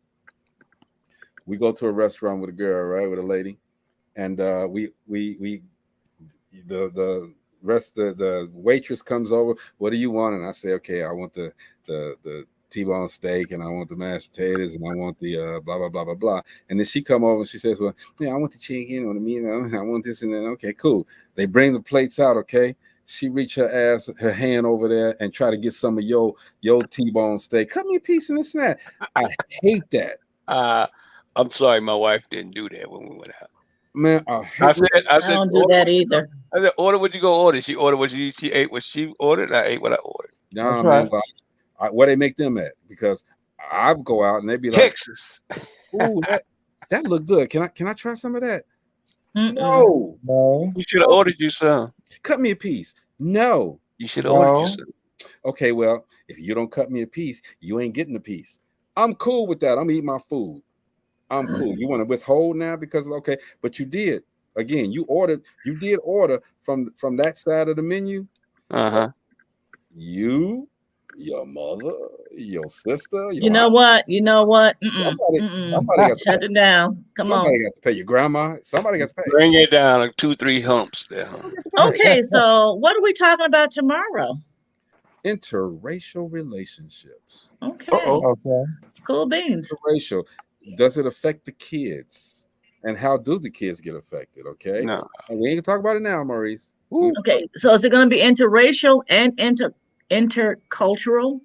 Because those are can be two different things. Then we'll have to find out. You know what? Yeah. I always had a problem with the word interracial because, I mean, we're the human race. Mm-hmm. Different cultures is totally, that's the correct term to me for it. Always has been. I say, like Prince said, white, black, Puerto Rican, everybody, just a freaking. Okay. Words from my brother. Gina, you feel me, right? Over there looking like Mitch Green. But You're so wrong. where's Suzette at? Where is Suzette at? You know what I'm saying? Let me see. I need Suzette. But yeah. See, and I agree. I could have put on my screen and came on with my screen, but see, I'm keeping it real. 100. That's You mean like that right there? That's what we do here. How do y'all do that? I don't even know. I guess as the moderator, I can't. Start cam, stop cam. You can't. No, you can't do it, Greg. Wait, let me see. Hold on. You said stop cam? Yeah. Okay, let me see. There you go. You got to put a picture there. There you got to put a picture there. Now I know. Thank you. But mine doesn't. But you don't have your picture on yours. Now you gotta grab a picture from. You gotta download a picture from your computer right there. Let me see. Oops. But mine doesn't glow. Mine doesn't glow like yours. Yeah, it How do does. you guys do that? Oh, I think I see it. Okay, and I'm probably gonna end Stop. up in that doggone black hole, No, Suzette. Stop stop cam. camera. Oh, just that. Oh, There okay. you Oh, go. yes, me and my son. Okay. Yeah. Yay. Look at Okay. this. I learned. Now See, everybody gonna be the talking orb. See? Nah, see, Right. look at Greg without a picture. He's being regular again. y'all be He getting Come on, regular. Greg. Real Greg, regular Greg. right now. It's a regular day. Where's Dope Living at, man? help me out. Where I get the picture at? You go in there Go and you hit your well, you gotta shrink your screen first. what do you mean shrink it? Get off? Where it's small, don't get off. And let's see. See, I got a bunch of tools down here that you guys don't see. Mm-hmm. So what do I do? But in I a got leave studio, invite, share, cam mic, start cam, mute. You have stop cam? Start cam now. Oh, stop. Okay. And That's go okay. to you know, do you see yourself in the lower left hand corner? Yeah, You see those 3 dots? yeah. Click on them. Edit name, edit audio Edit, avatar. there you go. Edit audio avatar. And then you got a plus where you can add a and this is the avatar that be used, you know, when you're you know, the little circle. So you There I go. What about upload that? avatar. Cool. Huh? That picture cool? Greg, get another picture. Why? I like that picture. That's nice. That's cute. Okay. It brings out my brown eyes. Oh, okay. But I like this. Let me talk now. I can talk and dig in my nose and scratch my mouth. Why you think You do everybody that on camera anyway. You know, I don't do that on camera all the time. I scratch my eyes. I never dig in my nose. Oh, okay, that's what you were doing the other day. Dig in my nose? That's what you said you were doing when I asked you what you were doing. Oh no, I said I was scratching my ass. No, you didn't. No, all right. Not unless it's on your face. Oh, did you see it coming at me, Maurice? You see it coming at me, James? Oh, Gino over there laughing in silence over there. She over there laughing with mute. Okay, that's all good. That's all good. But yeah, we're talking about and Maurice, I feel you on that interracial. That don't even sound good because the racial part comes in there. All right. Exactly. And you know, like I said, I always had a problem. My daddy had a problem with it. That's what I had a problem with it. My daddy had a problem with it. Because he was a multicultural baby too. So you know, But I mean, I have some German and Polish in me, believe it or not, and porch spook. Porch spook. Is that what you said? As I said, from the But you know what? And people, I guess it was kind of cool back in the day, man. Because I've dated, let's see, Korean, Vietnamese, Puerto Rican, Australian. I remember her. Yeah. Dang. African. Well, she said she was from Africa and she talked it up good, but I heard her one day she was cussing somebody out in pure English. All right. So in pure hood rat. Pure, man, she was going in and then I caught her. I'm like, dang on Fufu. I thought You are silly. you was from Africa. And she was like, oh, I am, but sometimes South Africa, Chicago. She was like, you see, you know the people who can talk the language and then speak it differently, like when they act and stuff. She said, I can do that. I said, freak out of here, man. It's not you. You're lying. I don't want you anymore. South Africa, Chicago. I don't know, but I've never had any kids by somebody culturally different. So it's I think it'd be a good conversation. I'm gonna invite the black white couples page, the interracial couple page, the I don't give a damn if he green or yellow page, you know, all of that. And what this is another thing. My wife is German black, so German black? Yeah. Bring her on tomorrow, man. See if she'll come on tomorrow. Is that a CD? Oh, look at the couple. Oh, got a little heart glass shaped thingy. Yeah. And she put that on my desk. So let me ask you about this with interracial couples, intercultural. We'll call them intercultural couples. All right. Do y'all dress alike sometime? They have No. to- You said what, Marcella? I said, what does that have to do with it? Because black women want they men, you know, sometimes they go out there. I'm not going out there dressed like my no. You both got on Ike shirts. The end and fell off, both of them. All right. Got on them white socks with the black gym shoes, and y'all going in and taking pictures, man, with the old Chicago Bulls jerseys on, and y'all dressed just alike. Okay. I can't do it. I can't do it. Never will happen with me. Let's wear the same shirt. I'm his. I'm hers. Yeah, no, I'm gonna point you to this other dude with that. You know, you can be his with that shirt on. Okay, I'm not wearing it. Greg, What? she's out there, man. Don't do this. Don't do this. Don't give her this. What happened? He said, "What happened?" Nothing, man. We was talking Talking about about dressing alike, going to Great America. See? Woo! Going to great. That's what you talking about? That's what I'm not never gonna do. Maurice, Yeah. that's he's gonna end up with, right? Bet money. I bet you all of the loot I ever had in my life that I never do that. Woo. I don't And care. you know what? I don't care if That I got makes- skins in a that cane. cinched it. Okay. I don't care if I got brain cancer and I don't know what I'm doing. As soon as I see the same clothes coming up, I'm gonna die. Forget it. It's over. I'm not doing it. I just saw that on a marriage community site on Facebook, either this morning or yesterday, and guys were talking like you were talking, and it's funny because they're like, once they got out, like to a club or to the beach or wherever they were going, to the mall, they dressed themselves, didn't pay attention to what their wives were wearing, and they're out just enjoying life, and then they look at each other and it's like, wait a minute, we're actually almost pretty much wearing the same thing. Crazy. And it was unintentional. Crazy. Unintentional, unintentional, however you say that. You know, sometimes it's like the frequency waves. You know what I'm saying? Once you with a person for so long, that frequency is. Mm-hmm. You don't have to be around the person to catch their vibe and know what they're gonna wear.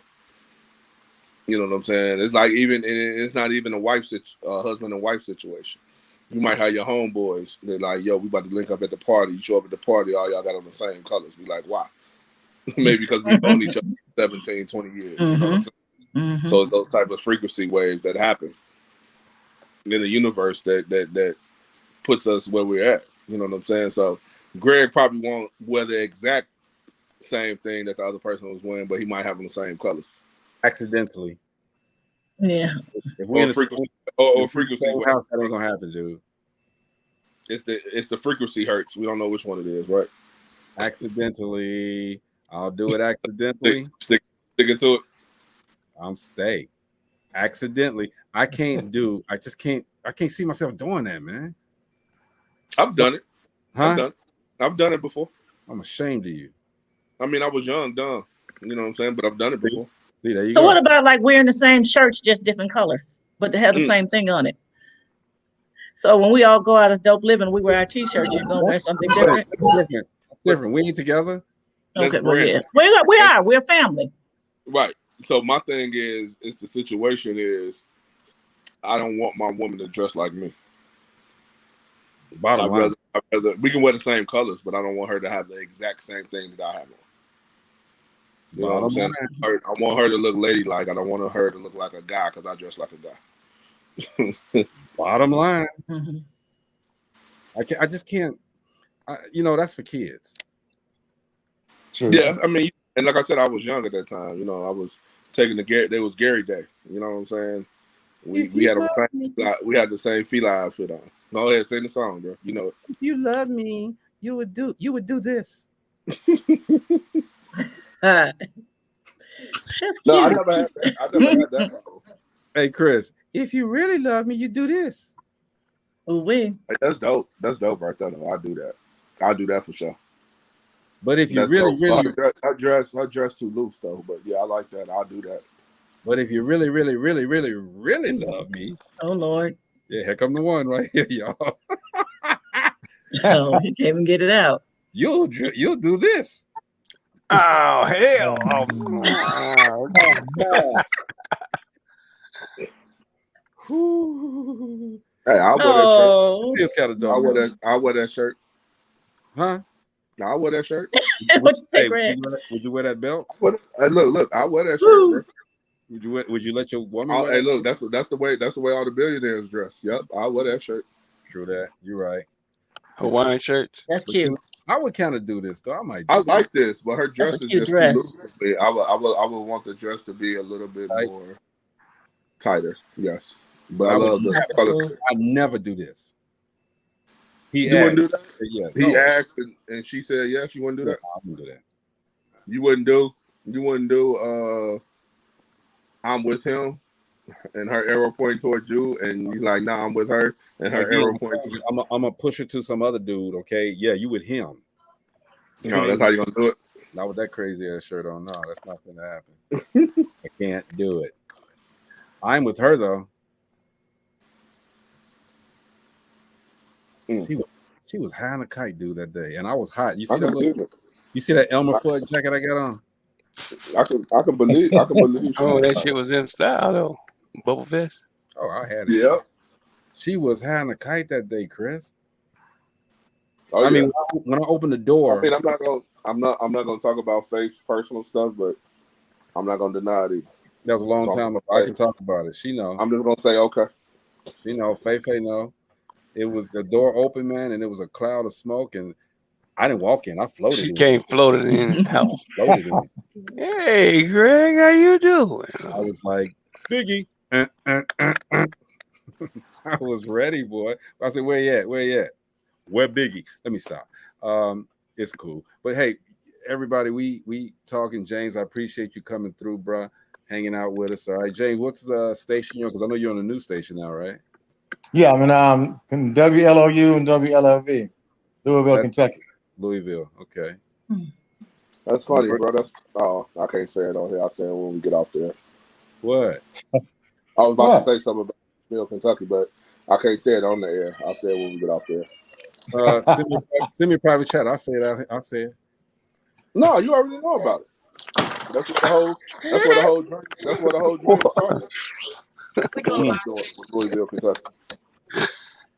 Gina, you over there whispering to somebody? What's up? You guys don't want to hear all the noise I got going on over here. Even when the water didn't wear them out. No, not enough.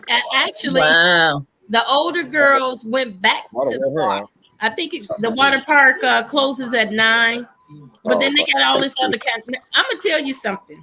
The concept that they have here is exactly like we were talking about yesterday. Like we're in this water. I'm gonna call it a hotel, basically, with this water park. They got the specific restaurants that are in here. They have specific stores that are in here. And if you're like somebody like me, I don't or somebody out of town that don't know their way around, you're gonna buy what's in here. And so it's almost like what we were talking about yesterday, where you have a business and then you have other businesses inside of your business making, and everybody's making money. Everybody's making money. Like they have the restaurant, they have this one particular restaurant that's in here. So when you get ready to go eat breakfast, that's where you go.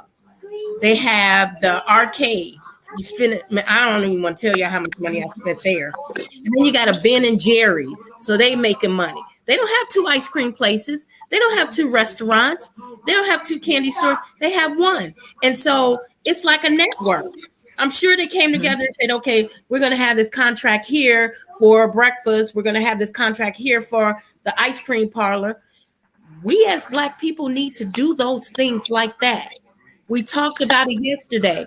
And that's exactly, this is the whole setup right here where I'm at. When we were talking about it yesterday, that's all I kept thinking about is I'm looking at it right here.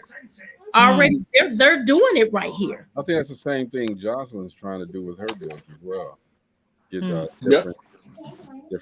I mean, it can happen.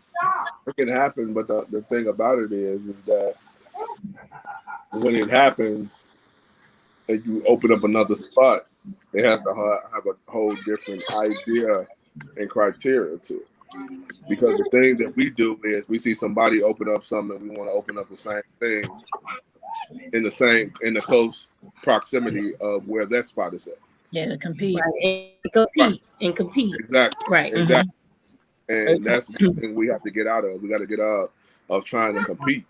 Like I had this conversation earlier today. Like I told people, the reason Black Wall Street was so successful is the businesses that were created, they used their money to create and open businesses for someone else, and they had ownership of that position, so it wasn't no competition. Had their own money and everything.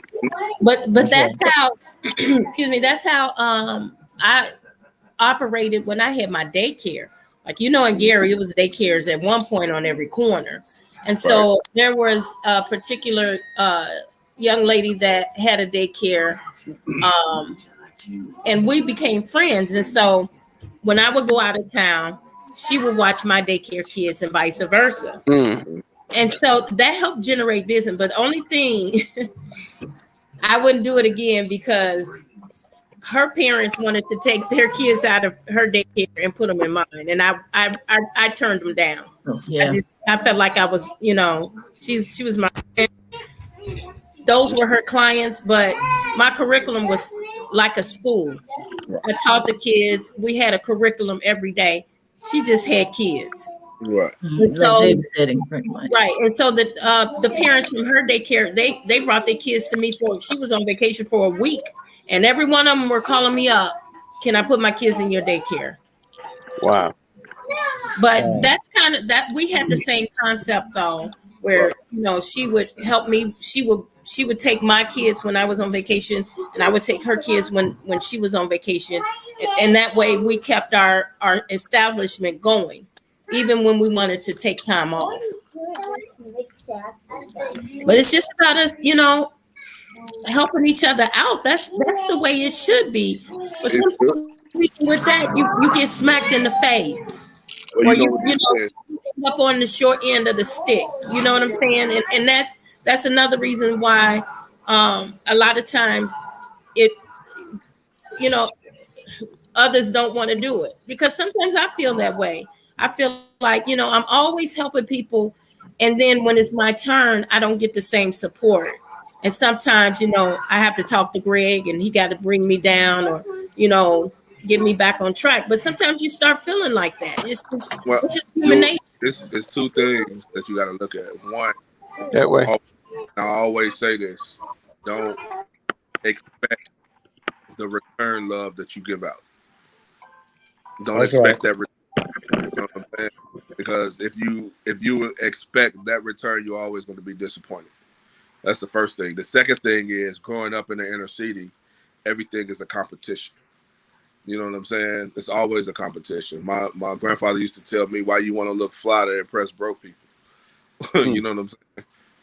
You know what I'm saying? You're supposed to look clean and presentable, but you don't have to overdo it to impress someone that doesn't have what you have. Now you make yourself a target. You know what I'm saying? When it comes to opening up businesses, it's more of a competition than it is trying to build a community. You know what I'm saying? And if we take that aspect out of the equation, then we have more successful businesses, more successful things going on in Gary and in other inner cities. Yeah, that's a true fact, man. I wanted to touch on something as far as this business thing goes, man. We do. I think the majority of us are kind of obligated to give back and help, you know, because we've been blessed and doing the things that we're doing. I wanted to get together and Bro. What? I had a long talk with Joe Jackson before he passed away. Yeah. That's not our obligation. Our obligation is to expire. That's our obligation. Giving back when the city don't want you to give back anything, you can't do nothing with it. So basically, you're just saying we just be a good example. I wasn't gonna say giving back in that manner. Okay, I was gonna say I wanna, you know, just like we did with Sweet Trees. All right. somebody who's got something established. I don't know. Were you here with the Sweet Treats? I don't think so. Drinks. I'm sorry. 2 days ago. Yeah, you need to check that one out, Chris. That was cool. Because I found him a truck. I want to do something, Chris. I want to do something. These are drinks that I saw them at a little festival since I was stuck in Gary, and they I put it like this: the drinks were I never tasted anything like it before. They were just beverages, not beverages. They were drinks. They were like sweet teas and fruit drinks and whatever. But it had a kick to it. There was something I never tasted anything like this before. Period. So what I did was everybody that came to the table, I bought them a drink.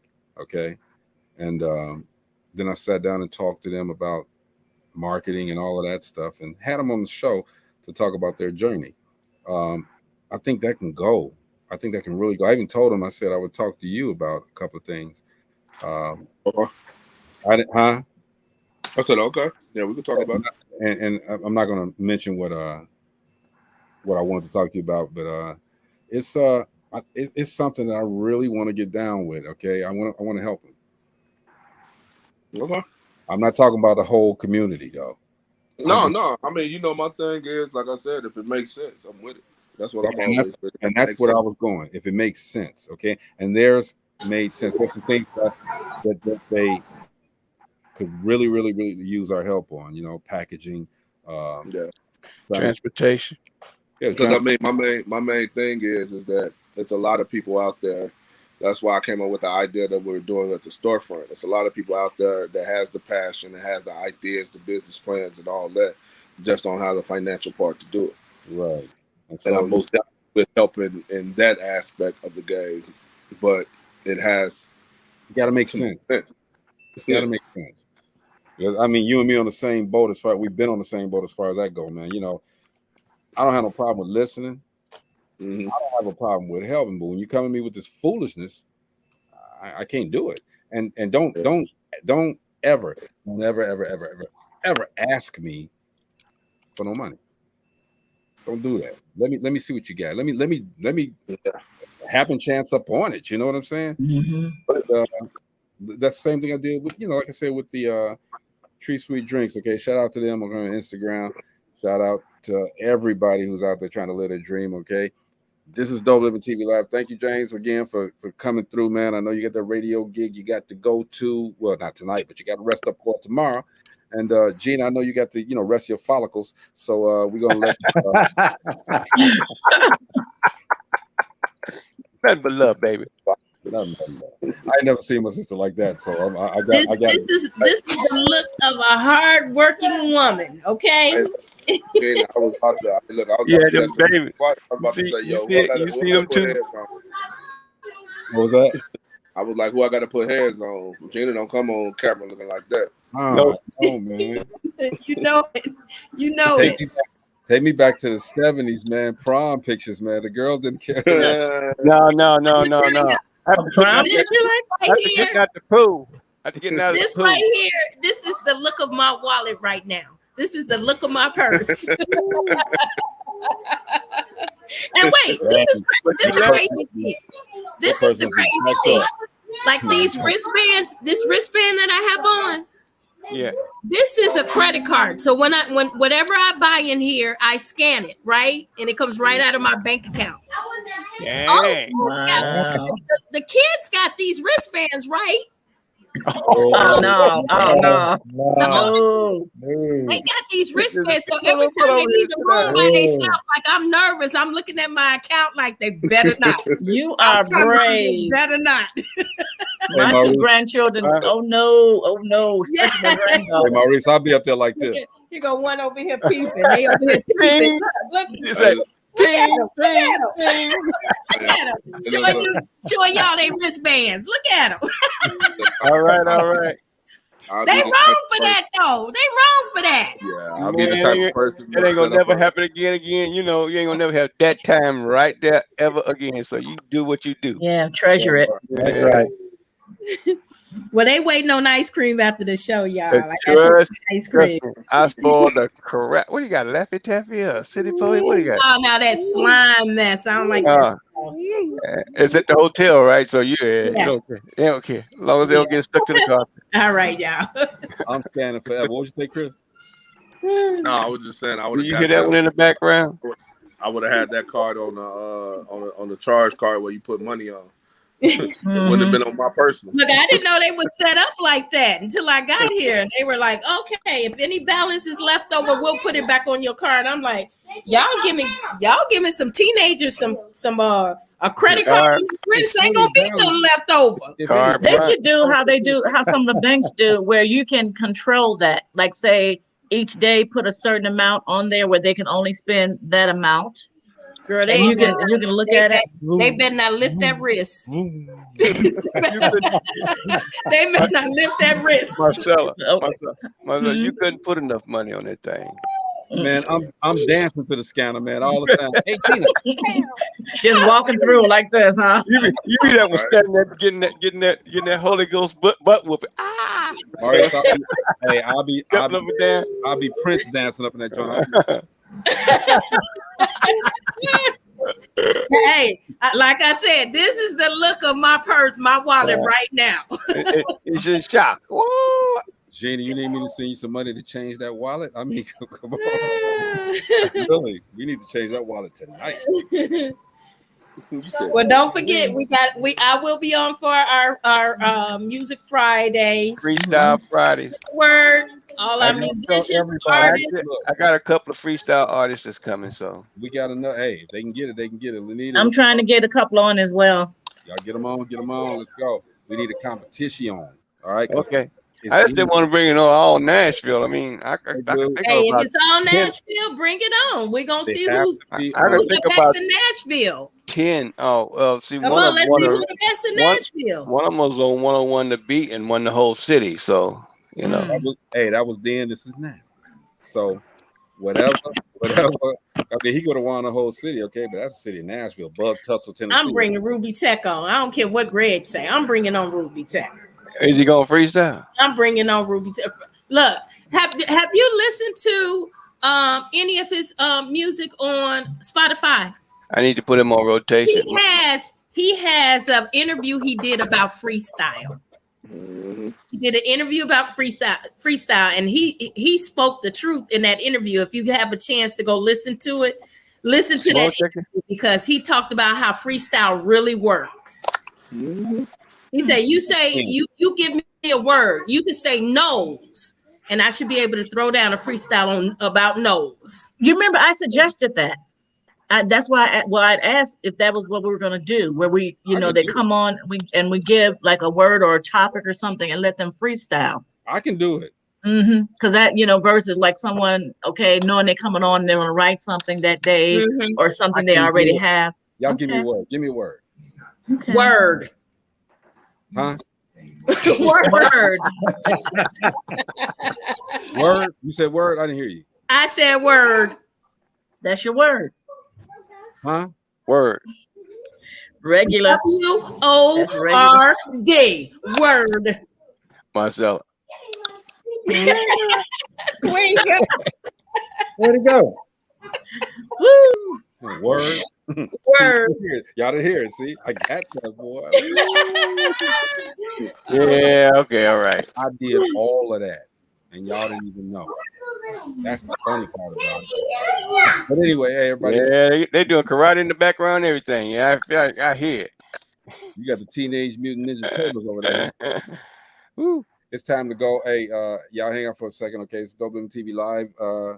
Want to thank everybody for tuning in today. We talked about reality versus the music industry. Bottom line is, hey man, Lanita, you gotta stay true to what you do and who you are, all right? And learn the business, all right? Lanita says, "Woo, child, learn the business, all right?" That's Chris. There's Gina. Thank you, James Bailey. I'll go Maurice Marcella. We got to get out of here. It's DopelivenTV Live. I should play the old one. Chris, remember the old one? No, I can't do that no more because we 2021. We out, y'all. Peace.